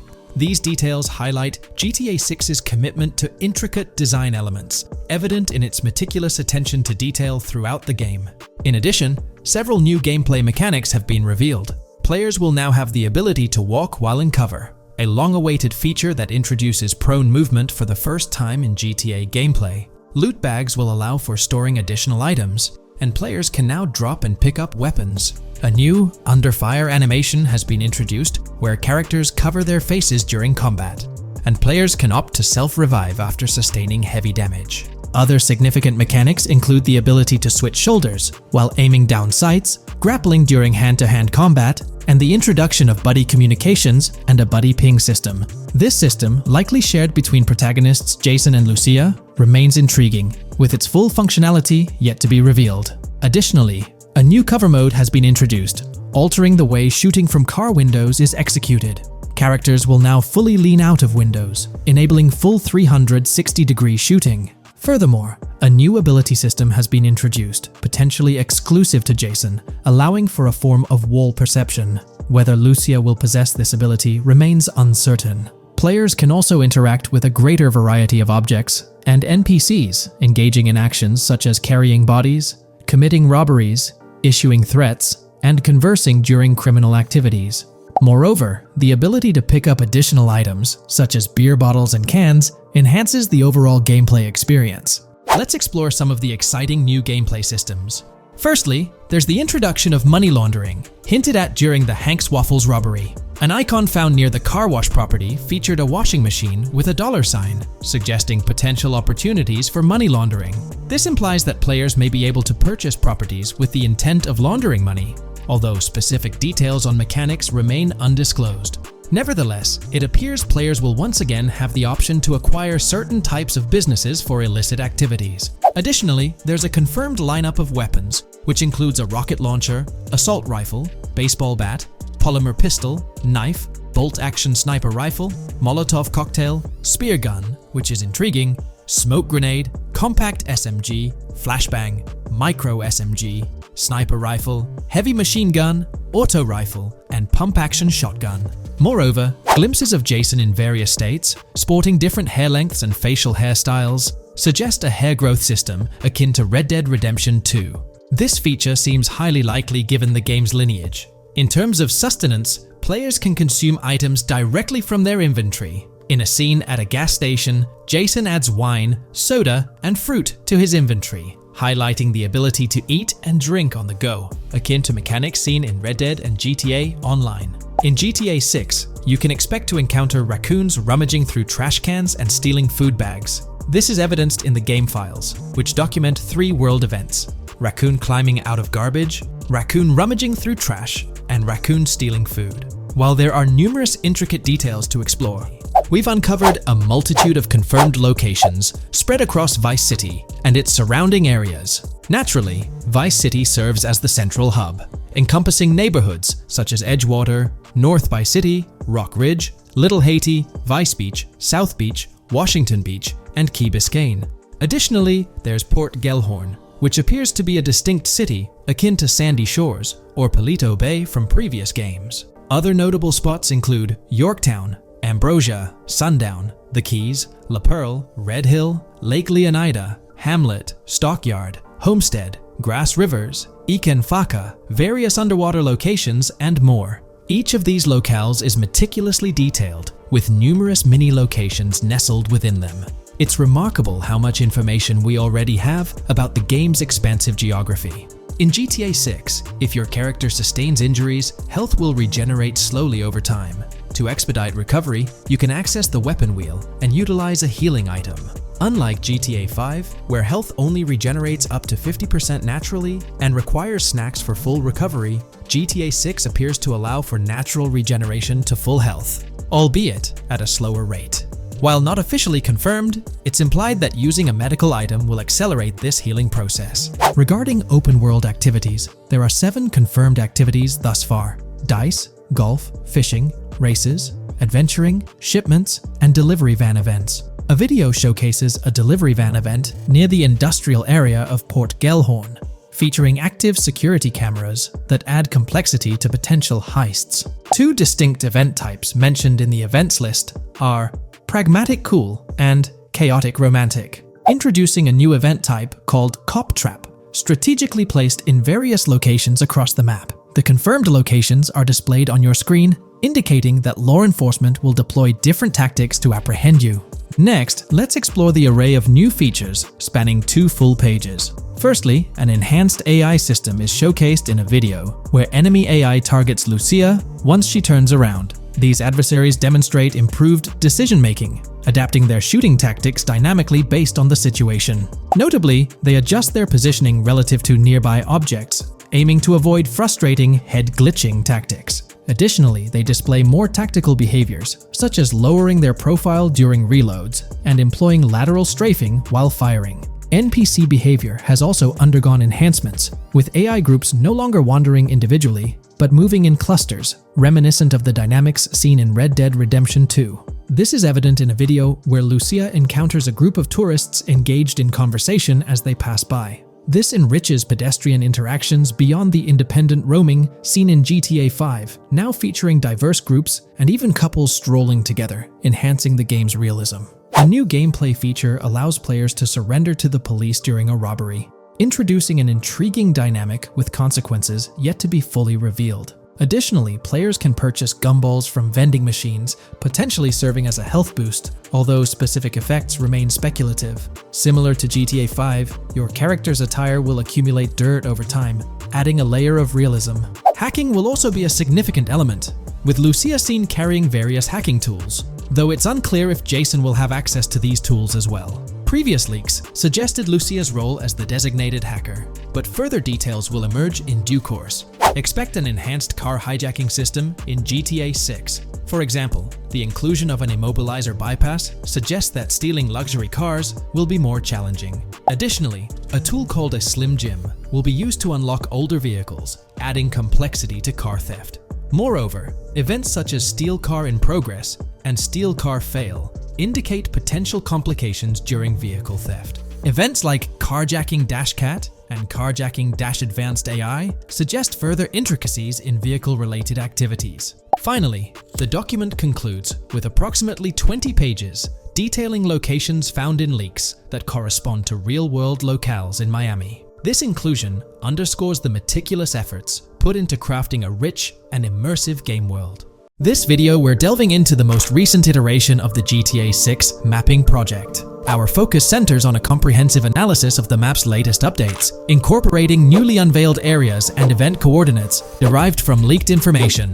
Additionally, we will explore fresh insights from the initial official trailer, including the revelation of an accessible plaza. A noteworthy aspect we'll be dissecting is the potential expansiveness of the map, hinted at by newfound highway evidence in the trailer. Furthermore, we'll examine a conceptual representation illustrating the potential magnitude of the GTA 6 map. The trailer also provides a glimpse of Starfish Island, a detail we'll thoroughly cover in today's session. Let's initiate our examination by diving into the GTA 6 mapping project. For those not aware, this stands as the most extensive and refined community-driven mapping endeavor, aiming to deduce the GTA 6 map with the utmost accuracy. This endeavor leverages evidence from leaks and the primary official trailer.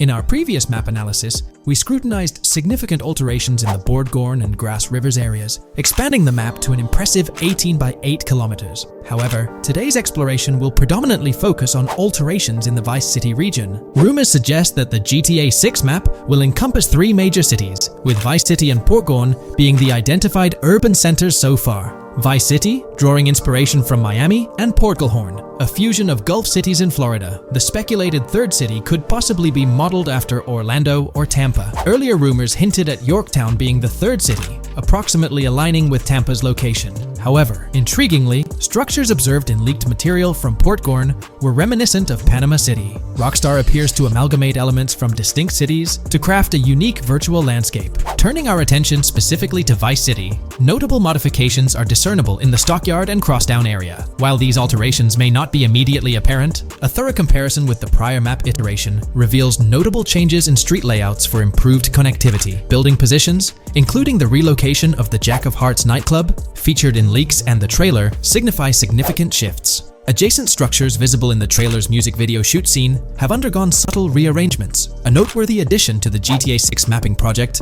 encompasses events gleaned from leaks, introducing a dynamic layer to our understanding of the evolving landscape. At present, we've pinpointed 4 events on the map, marked by light blue dots. These events include the missing persons poster at the liquor store, the big cat cage roof at Everyday Art Elephant, and the Everyday Art Sidewalk Creep, all clustered around the Crosstown SL Stockyard area. Meanwhile, there have been notable changes in the Vice River area, with some buildings rearranged and brought closer to the river. The overall shape of this area has also been altered, and a new marina building near the airport has been introduced, based on recent evidence. Another significant alteration concerns the incorporation of Ica and Belleville into Vice City. While their status remains speculative, with their names displayed in red, Ica is purportedly inspired by Allapattah, a neighborhood in Miami-Dade, while Belleville draws parallels with Brownsville. Formerly perceived as small towns on the outskirts of Vice City, they're now considered part of the Vicedale neighborhoods, following fresh evidence. This reclassification potentially places scenes like the police officer pursuing the overweight individual in the Belleville neighborhood. Furthermore, a notable discovery linked to Tommy Vercetti's mansion has surfaced. Star Island's inclusion in the game has been confirmed, evidenced by its appearance behind the Rockstar Games title, and in a scene featuring a bikini-clad woman. This revelation solidifies its status as a game location, with strong ties to the original Starfish Island from GTA Vice City, where Vercetti's estate was situated. The prospect of encountering the mansion in-game, whether as an accessible structure or an abandoned relic, remains uncertain but tantalizing. The mention of Star Island remains speculative, as indicated by its red font, leaving the possibility open for it to be renamed Starfish Island or something else. These developments encapsulate the latest updates to the GTA 6 mapping project. Additionally, let's delve into a Reddit post that has garnered attention. I'm still very intrigued by the prospect. This is a full accessible plaza. The full access plaza featured in the trailer has piqued my curiosity. This snapshot is captured during a scene where Jason and Lucia evade the police momentarily. Positioned on the right side of the frame is a sign, presumably denoting a mall within the game. Notably, several brand names, including Kowalski, Callis, Scala, and Alpha, are visible on this sign. Furthermore, a portion of the mall's name briefly appears, starting with Ever. Could it be Evergreen Plaza or another variation? The answer remains elusive, and we'll have to await further developments to unravel this mystery. I can pretty much bet on it that this shit will indeed be fully accessible. Most of the signs on that structure look to be clothing and accessory shops, which would easily mean it's accessible to us. I'm really hoping the mall makes a return in this one and will serve kind of as a player hub when online drops. Oh, that would be good. Maybe a spot where you can't attack. Could meet people to join up for races, heists, etc. That would be pretty neat. Now let's shift our focus to some additional findings that might provide evidence for the existence of the third major city in GTA 6. Furthermore, we'll explore why the actual map size of GTA 6 could potentially surpass the estimations derived from the mapping project. Possible map length. Since we don't know what's in the northern part of the map, and we're not sure if it ends where the current mapping project suggests, I thought the map could look something like this. I get that a map like this might be 4 times bigger than GTA 5, so it could be a lot, but we can't be sure about Rockstar's plans. I also think so, because on the east coast of the current map, we have Vice City's predicted beach areas going almost to the very top. Kind of feels like the map shouldn't just end there. And if Port Gellhorn is based on Fort Myers, then maybe Tampa and Orlando could be there too. But with the current borders, there's not enough space even for a small town. Also, shaped like this, the map would resemble actual Florida more. What do you think? Now, here's something to ponder. If the map indeed resembles this depiction, it would be quite astonishing. It's intriguing how the leaks have remained silent about the northern portion of the map. I'm curious to hear your thoughts in the comments. How far north do you speculate the map extends? Do you reckon it's just slightly beyond what's revealed in the mapping project? Or could there be a substantial unseen territory? Shifting gears, let's delve into a significant discovery. An observation on the size of the map using highway exits as a guide. I believe that 2 blink and you'll miss them shots from the trailer, combined with something I saw in the leaks, have given us a serious hint as to just how big the map for GTA V said might turn out to be, specifically north-south. The first is the shot of the man grabbing his crotch while stopped on the side of the highway. Specifically, the highway exit signs in the background. They suggest that this shot is being taken from just north of exit 14 on the highway, if turning left has you going east and turning right has you going west. What's more, the GTA VSci mapping project believes that the highway that this shot is taken from is Interstate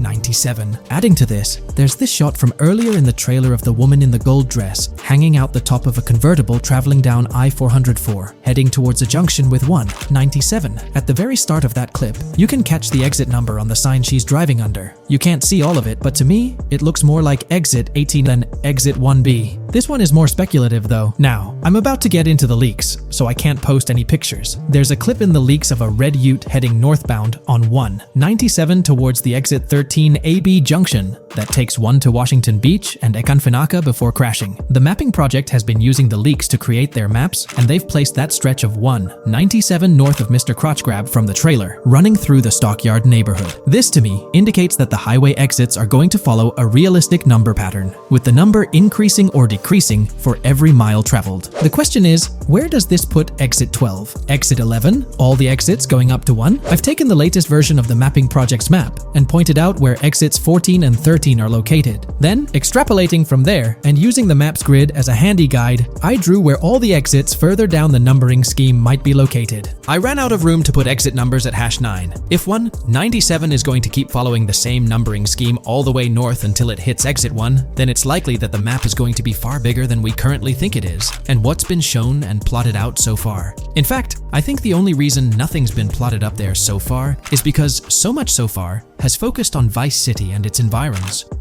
404-2 could wind up running just as far north, allowing for a few extra miles and exit numbers to accommodate it crossing the Everglades grass rivers before turning north, as I-75 in real life does. Bottom line, the map for this game is going to be enormous. There's been some chatter among you all about another potential scenario, the possibility of I-97 serving as a loop highway encircling the map's perimeter, similar to GTA 5. While this is a valid consideration, I've largely dismissed it due to a straightforward reason. As previously mentioned, I-44 boasts exit numbers and highway markers that suggest its considerable length, likely extending westward until it reaches the Gulf of Mexico before veering north, mimicking the real-life trajectory of I-75. If the map's northern boundary remains close to its current cutoff point, and I-97 extends west and south extensively, then it's plausible that I-44 would mirror this pattern in the opposite direction.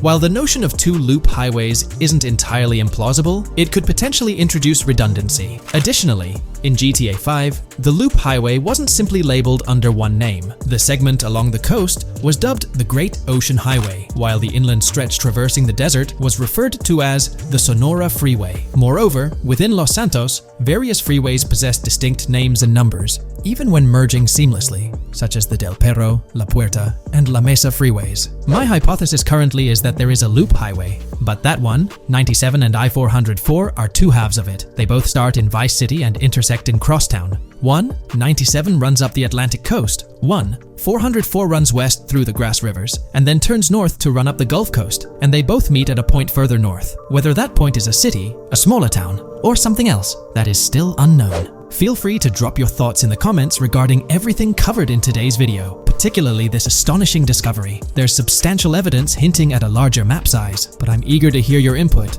so don't hesitate to leave a comment below.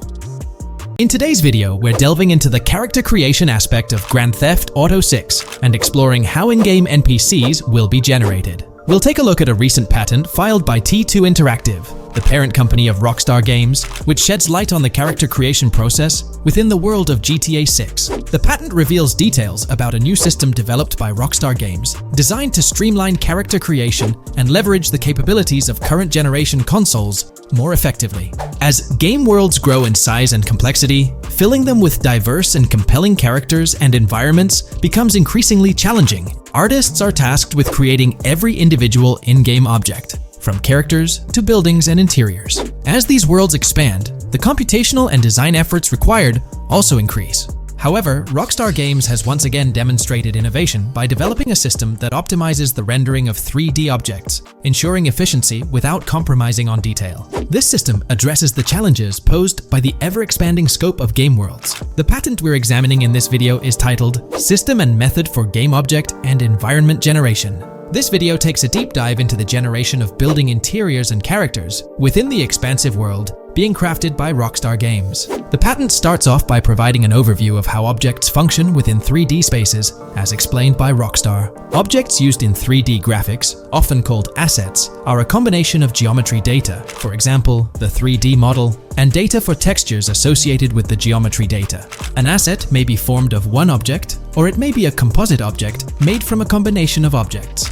The objects that form a composite object may in different contexts be used as independent assets unrelated to the composite object, or they may always be used as a subset of a larger object. They've provided an intro to how 3D objects function in games, aiming to help us grasp the workings of their latest invention. Persons of skill in the art will recognize that many different sorts of assets, such as vehicles, can be made from collections of subcomponents. For example, one aspect of the game might require a room, say a dining room. That entire dining room could be considered one game asset, but it will likely be created from several other assets, such as a table, chairs, dishes, glasses, wallpaper, flooring, etc. The glasses and chairs are independent of the larger dining room asset. As another example, a virtual person in the game, such a background character in a scene, would also be an asset.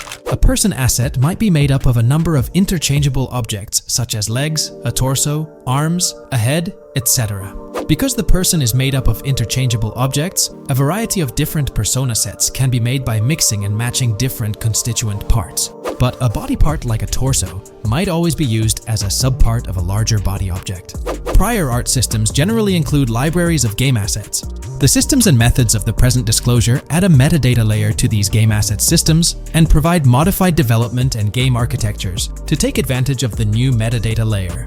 This metadata layer includes tags that are added to the object in order to provide useful descriptors. In a preferred embodiment, these descriptors are completely free-form and without context. This allows developers to specify information about objects as needed without having to be locked into a rich pre-configured schema.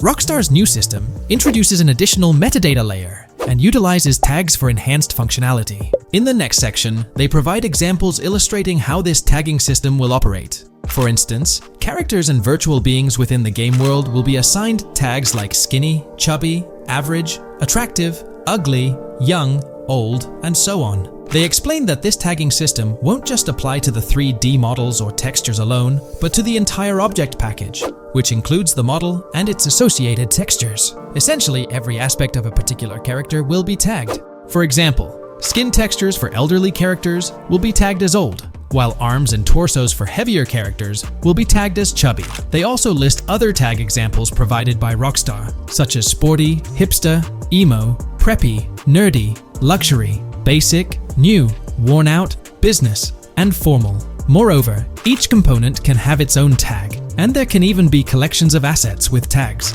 Furthermore, they explain that all these assets can be stored on servers for easy developer access via an application programming interface (API). Additionally, these assets can be stored in various formats like XML, limited text, binary encoding, relational databases, and others, depending on the developer's proficiency. The systems and methods of the present disclosure further advantageously use the metadata via a rule set layer that uses the metadata to increase the speed and efficiency of game rendering, world or scene creation, game script execution, and rendering fidelity. In particular, the rule set allows designers to add context to the tags and to control their use by setting rules for the asset usage and the asset's interaction with the game and other objects. These rules are unrestricted and can be used to provide a wide variety of different capabilities and restrictions for objects. Let's take a look at how these tags will be put into action. For instance, if a jacket object is created, a tag like additional top garment can be assigned to it. Then, during gameplay, certain rules might search for this specific tag to identify objects like jackets. Furthermore, in a cold setting, the character's health stat may decrease at a slower rate because the character stays warm with the additional top garment. Moreover, the additional top garment tag could enhance rendering efficiency. For instance, if a character wears a shirt underneath a jacket, the shirt occupies memory space. Since the shirt is mostly covered by the jacket, Rockstar plans to replace the full shirt with a smaller texture, only containing the visible parts under the jacket, thus conserving memory. The combination of tags and the rule set can also be used advantageously for procedural generation of game objects and environments. For example, a game scene could be created in a game script by calling assets based on tags, rather than calling the assets explicitly. For example, if the game scene called for virtual characters in a movie theater, the game designer could simply specify a need for predetermined X number of characters with casual dress. If the designer wanted a sci-fi movie playing at the theater, it might also call for a higher percentage than normal of characters tagged nerdy. The metadata rule set interface would interpret these general instructions at game runtime to randomly generate virtual characters fulfilling those needs. Additionally, this system offers increased efficiency. For instance, the entire character object doesn't need to be packaged before streaming to the GPU for processing. Instead, they can be generated directly on the GPU using existing model and texture assets. Of course, Rockstar aims to utilize as many preloaded GPU textures as possible, while maintaining a realistic variety in the scene. Moreover, this system allows them to control the number of preloaded textures used in a scene. For instance, more textures can be preloaded for complex scenes and fewer for simpler ones. The goal of this video is to provide an overview of the key aspects of this new system, so I won't delve into every example described in the patent. Turning to the details of the specified metadata, in a particularly advantageous embodiment, the following metadata is included for each model and texture: IDs, property tags, match tags, randomization restrictions, expression data, and optimization data. While this selection of metadata has been found advantageous, different groupings and subsets of these tags can be mixed and matched as needed to accomplish particular design goals without departing from the spirit and advantages of the present disclosed inventions. The uses, embodiments, and benefits of each of these fields are described as follows. These elements constitute the metadata, and while I won't delve into each one individually, they essentially represent the various tagging methods Rockstar employs to organize models and textures. These tags facilitate accurate and efficient filtering and sorting of assets within the virtual world. I trust this video provided you with an understanding of the tagging system Rockstar has devised. I'm personally excited about the potential for greater NPC variety in this vast world. Feel free to share your thoughts in the comments below. In today's video, I'll be discussing the recent developments in the GTA 6 mapping project. We'll delve into the latest additions, including new locations featured in Trailer 1, adjustments to existing locations, refinements in certain areas, and exciting discoveries from the latest trailer, such as the yacht interior, surfboards, Princess Robot Bubblegum, and more. Let's start by examining the mapping project itself. It's been some time since our last update on this front, and there have been notable changes to the map since then. This iteration represents the most recent version of the GTA 6 mapping project, spearheaded by Dupees Zero R. Below, you'll find a roster of individuals who have contributed to this endeavor, and it's worth noting that this list has been recently updated. This project stands as the largest and most comprehensive effort within the fan community, with the goal of predicting the map of GTA 6 as accurately as possible prior to its official unveiling. Dupees Zero R mentioned that there's still an extensive list of elements to incorporate and modify, but for now, this update suffices. Anticipate further alterations to the map in subsequent updates. This iteration represents the latest version of the GTA 6 mapping project. Notable adjustments have been made to the legend and the manner in which various elements are annotated on the map. All markers now include viewing cones to indicate their general viewing direction. However, it's important to note that the angle of these cones is merely symbolic. Additionally, speculative location markers have been updated with red outlines to differentiate them from non-location markers. Furthermore, coordinate markers now display their corresponding clip names for easier identification. Changes have also been made to the naming conventions in the key section. For instance, you'll notice that the markers now include the names of the clips they are derived from. Let's delve into the alterations specific to Vice City. The angles of Rock Ridge and Stockyard have been tweaked to align with calculations/evidence and to better match the coordinates. By observing the outlines, you can see that both the Rock Ridge and Stockyard areas have been subtly adjusted, ensuring a more cohesive layout. There's a noticeable improvement in alignment. A notable update to the map is this section here. Previously, absent features have been incorporated from the edges of one of Rock Ridge's minimaps, and adjustments have been made to the water's edge in that vicinity, now depicted in dark green to indicate the genuine boundaries of this section of the Vice River. Additionally, several buildings in the Rock Ridge area have been identified, including the Rock Ridge Community Research Center, Miami Police Department, Venture Apartments, orange and pink, 7071 Warren Thacker Manor, inspired by Martin Fine Villa, Palace Cafe and Diary, all sourced from leaks. Furthermore, there are 2 speculative markers outlined in red, representing locations from the trailer. One in Rockridge is speculated to be the Hammer Hamlet Ladies location, while the other marks the high roller scene from the trailer. You can find the timestamps for both scenes on the map. Updates have been made to the route of the I-404, incorporating new evidence. This includes adjustments in Vice Beach and the positioning of the road near Rockridge. Notably, there have been alterations to the highway section near the airport. Additionally, speculative terrain and building positions in Washington Beach have been revised to align more closely with the evidence. Changes have been made to the shapes and locations of the Ritz-Carlton Bal Harbour, Akoya condos, and Jade Ocean condos. Furthermore, alongside the speculative road and landmass in the Bayfront Heights area, the Y Vice City and Gate/Continental hotels have been included in the Vice Beach vicinity. Additionally, several minor adjustments and fixes have been implemented. Regarding the Vice Beach area, there have been additions of new buildings supported by recent evidence. These include 200 Ocean Drive, 260 Ocean Drive, 1043 Washington Avenue, Beach Park Hotel, and Council Towers North. Moreover, over at Brickell Key Island, 2 new buildings, Brickell Key 1 and Brickell Key 2, have been introduced. Additionally, corrections have been made to the names of the Tequesta Point locations, accurately reflecting their respective positions. Now, let's shift our focus away from Vice City. Firstly, an error regarding St. Joseph has been rectified. Previously labeled in purple, it should have been marked in red to signify that this name hasn't been confirmed in the leaks, but is either speculative or based on real-life data. Moving westward towards Port Gellhorn, there have been notable additions to the leaked industrial area opposite the state prison, along with improvements to the prison itself. Several speculative structures, highlighted in red, including a water tower and industrial buildings, have been incorporated, along with a cell tower across from the prison. Heading south to the Keys, significant improvements have been made. Adjustments to the landmass near the camera location, where the shot with the Dodal seaplane occurs, have been made based on speculative evidence. An airbase/runway has been added, along with guard booth and barriers visible in the trailer. Additionally, 2 speculative buildings marked in red, as well as the speculative Naval Area Station, have been included. That wraps up all the updates to the GTA 6 mapping project. Share your thoughts in the comments below. There have been some significant changes with this update. But now, let's shift our attention to the discoveries made in the trailer. I also wanted to touch on these findings in this video. This marks the initial Reddit post. In the GTA 6 trailer, you can see through the yacht windows and see the interior even though it's very far away. However, in GTA 5, you can't at all see the interior even from close-up. We will probably get inside the yacht and maybe even houses, or at least see inside it. In the shot of the Venetian island, it's evident that there will be a high density of yachts.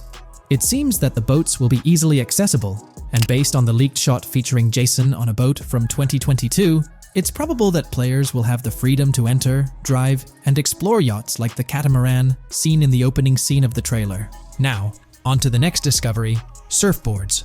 Know a lot of people been talking about surfing, and while there's still nothing indicating it being an interactive minigame, surfboards are in-game and seen in the trailer. Surfboards were in 5, but only on the tops of certain cars, and a few static ones at the beach. What do you all think? Will surfboards act as decorations like they were in 5? Or will it be a fully fledged minigame? Personally, I'm not fully convinced yet, but if NPCs do have actual schedules/lives, I can't see things like surfboards just being static, especially at the beach. My guess is we'll see NPCs bring their own items to and from the beach, including surfboards, but the interactiveness is still in question. From the leaks, there hasn't been any information indicating that surfing will be an interactive activity in the game. Nonetheless, there have been numerous articles discussing this possibility, like the one mentioned here. Major GTA 6 leak allegedly hints at surfing to debut in series.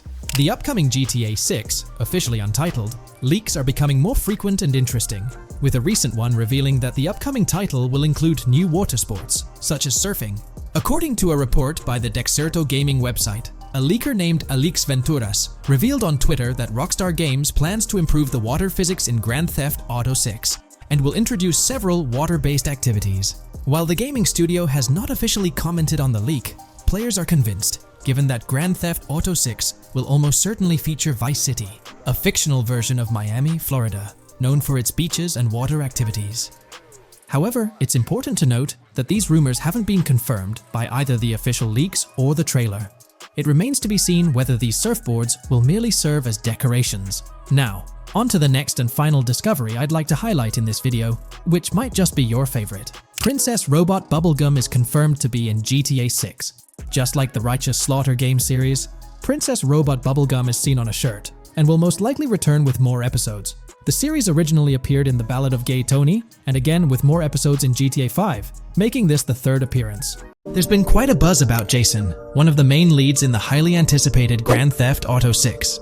People are spinning theories left, right, and center, suggesting he might be an undercover cop, an agent, an ex-cop, or even someone with a military background. It's been the talk of the town ever since the first official trailer dropped. Now, I've got to warn you, what we're about to discuss might just spoil a bit of the GTA 6 storyline for you. But hey, if you've been keeping tabs on the GTA 6 grapevine, chances are you've already heard murmurs about these theories. Now, I gotta stress, folks, that as exciting as these speculations are, they're just that, speculations. Nothing set in stone. But here's the deal. There are some interesting things in Jason's outfit from certain glimpses in the trailers and Rockstar's promotional stuff that sort of fuel these speculations. They're like breadcrumbs teasing us about Jason's potential undercover identity. So today, I'm here to unravel these clues and take you through the evidence we've got so far. We'll start with the very first trailer of Grand Theft Auto 6. You know, the one that set the internet on fire? We'll dissect it bit by bit and get into the nitty-gritty of this theory that's got the GTA 6 community all hyped up. And it's not just about the trailers, folks. Oh no, there's a whole treasure trove of articles out there discussing findings made by fans, diving into details, and connecting dots. We're gonna sift through all that too. And hey, while we're at it, let's not forget about the actors. There's been some chatter about who might be stepping into the shoes of Jason in this game. So we'll toss that into the mix as well. There's plenty to unravel, and we're here to explore every nook and cranny of this speculation, piece by piece. So grab your favorite snack, get comfy, because we're about to embark on a journey through the GTA 6 speculations, theories, and rumors about Jason. Let's start off by jumping into this interesting Reddit post. I've seen some speculation that Jason is an undercover cop makes sense since we see first-person gameplay of a police raid. I'm guessing he falls in love with Lucia, and his storm between his duty and his love could be not true, but it seems like it would be a good twist in something Rockstar would do. Okay, let's take a deeper dive into this scene where we encounter these 4 police officers. They're pretty unmistakably cops with that distinct police badge on their body armor. It's crucial to note the small details here, especially regarding their attire, as it might hold some key information. Now, among this squad of officers, there's one guy who stands out from the rest. He's chilling on the far right, sporting a casual white tank top, while the others are all suited up in body armor, their caps turned backward. This difference suggests a hierarchy within the group, making us wonder if this dude's perhaps a higher up or holds a different position within the force. The intriguing part, though, is the context of this scene. It feels like a pivotal moment, almost as if these officers are significant characters in the narrative. But let's pump the brakes a bit. It's all speculation at this point. We can't be certain of their importance or their roles in the storyline just yet. Now, let's loop this back to Jason, the main focus of our attention. There's a striking connection here. The cop on the far right and the one in the middle, both sporting these distinct olive green cargo pants. These pants seem to be a part of their uniform, something that catches the eye. But here's the twist. The same style of cargo pants is seen on Jason in the official Grand Theft Auto 6 artwork released by Rockstar. Coincidence? Maybe, but it feels like too much of a match to ignore. What's up with these pants? Is it a fashion trend among the police force in the GTA 6 universe? Or could it be hinting at a deeper connection between these officers and our protagonist Jason? The plot thickens, and we're left to ponder the significance of these subtle visual cues. Is there a backstory linking these officers to Jason? Or is it merely a design choice by the creators to establish a visual pattern? We're left with questions, my friends. Questions that make us itch to uncover more about this intriguing storyline. So, buckle up as we continue this investigation, piecing together clues and theories, aiming to decipher the enigmatic links between these officers and our mysterious main character, Jason. There's a whole world of possibilities waiting to be explored within the realm of Grand Theft Auto 6. Let's dive into this article by Exputer that further supports this rumor. GTA 6 fans have been busy digging into the lore of both protagonists since the trailer dropped. It appears that users may already have found notable details about Jason. A slew of forums and posts have popped up with speculations with evidence that complies with prior findings. A post by the Redditor, Jack_Torrance80, on the GTA 6 subreddit solidifies the past rumors that clarified that Jason would start the game as a cop. The pants worn by the protagonist in the GTA 6 poster are a part of the official uniform of Miami-Dade Police. The green cargo pants are the same color used by the Miami-Dade Police SWAT team. Additionally, the inclusion of body cam footage in the trailer may also imply his past background as a cop. It is speculated that he was dismissed from the service during the events of the game, having to continue his life as a petty thief. In the side-by-side comparison, you'll notice something intriguing. Those pants on the right in the image are an exact match to the ones worn by those police officers in the trailer clip. The detailing with those black bands and the gun holsters, it's all there. But here's where it gets interesting. Jason, in the official artwork, doesn't seem to have any of those gun holsters. It's as if he decided to part ways with that gear when he left the police force, holding onto only those distinctive pants. Now, about that white tank top he's sporting in the artwork, it bears a striking resemblance to the one worn by the cop, positioned on the far right in that clip. It's these little connections that make you wonder if there's more to it than meets the eye. Could it be a deliberate choice by the creators to hint at Jason's past, subtly linking him to the law enforcement world? Or is it just a coincidence?